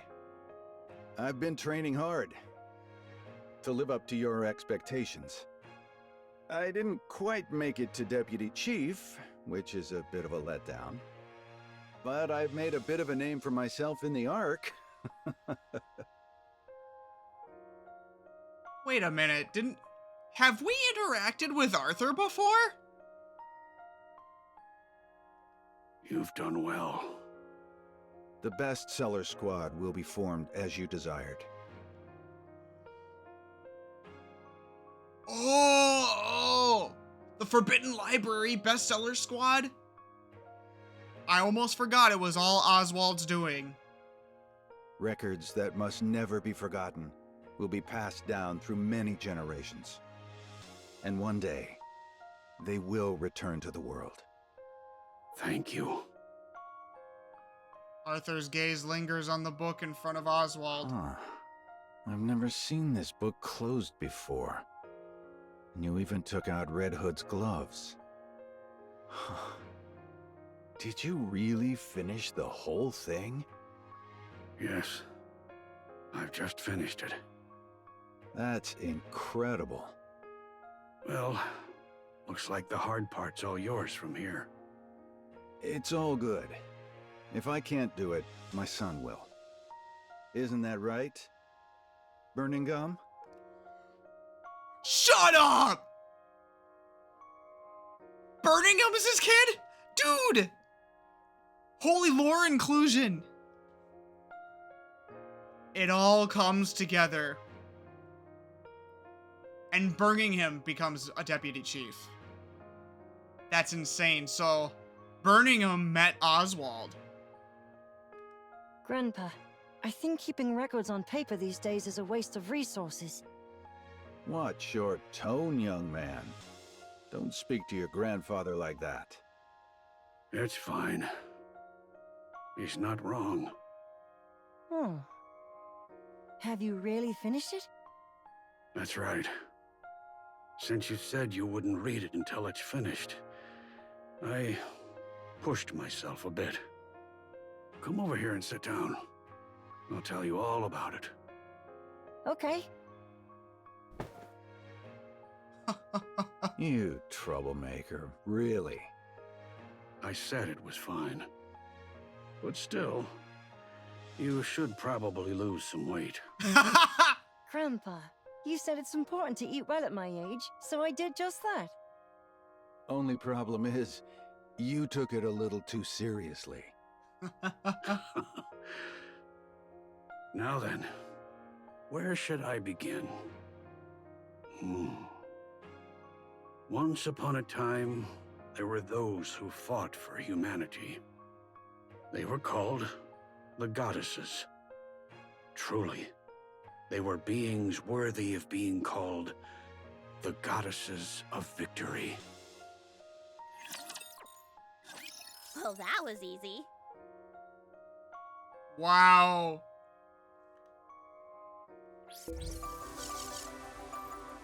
Wow. Holy shit.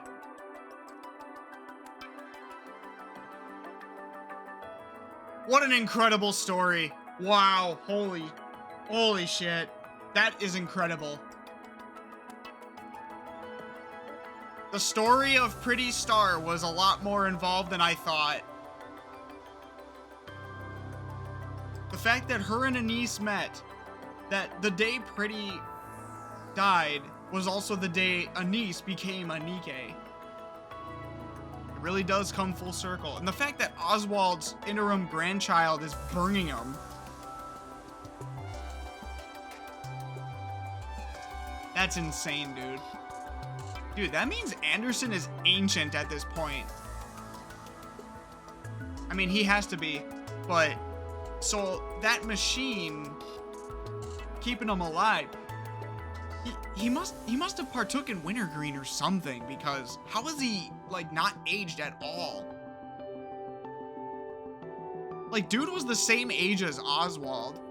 Oswald died, and yet Anderson still lives relatively similar to what he used to be. But holy shit. There's a lot to unpack here.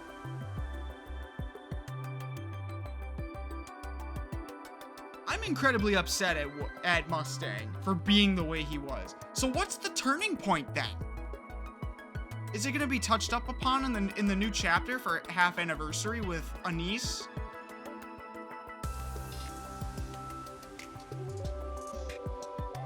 Does it have something to do with the ultimate tetraline weapon? There's a lot of unanswered questions. But wow, Mustang was a fucking piece of shit back then. Holy crap. I find it hard to believe that the Mustang we know and the Mustang he used to be are like completely different. I guess we'll find out more in the future, but wow. Amazing event. I knew my heart would hurt. I knew it would. But now I know what happened to Oswald. He died of old age. And this is just a friendly reminder to myself that I need to finish the other events. Or side stories, excuse me, for NIKKE, as well as catch up on the events. I think we'll be grinding away hardcore at these as much as we can over the short period of time before the half anniversary, hopefully. But I think that's all I got time for today. We do have Good World, which I will probably hop into in the next part of the thing unlocks. But yeah, thank you guys so much for watching. I will see you guys in the next Goddess of Victory NIKKE stream/video. Bye bye.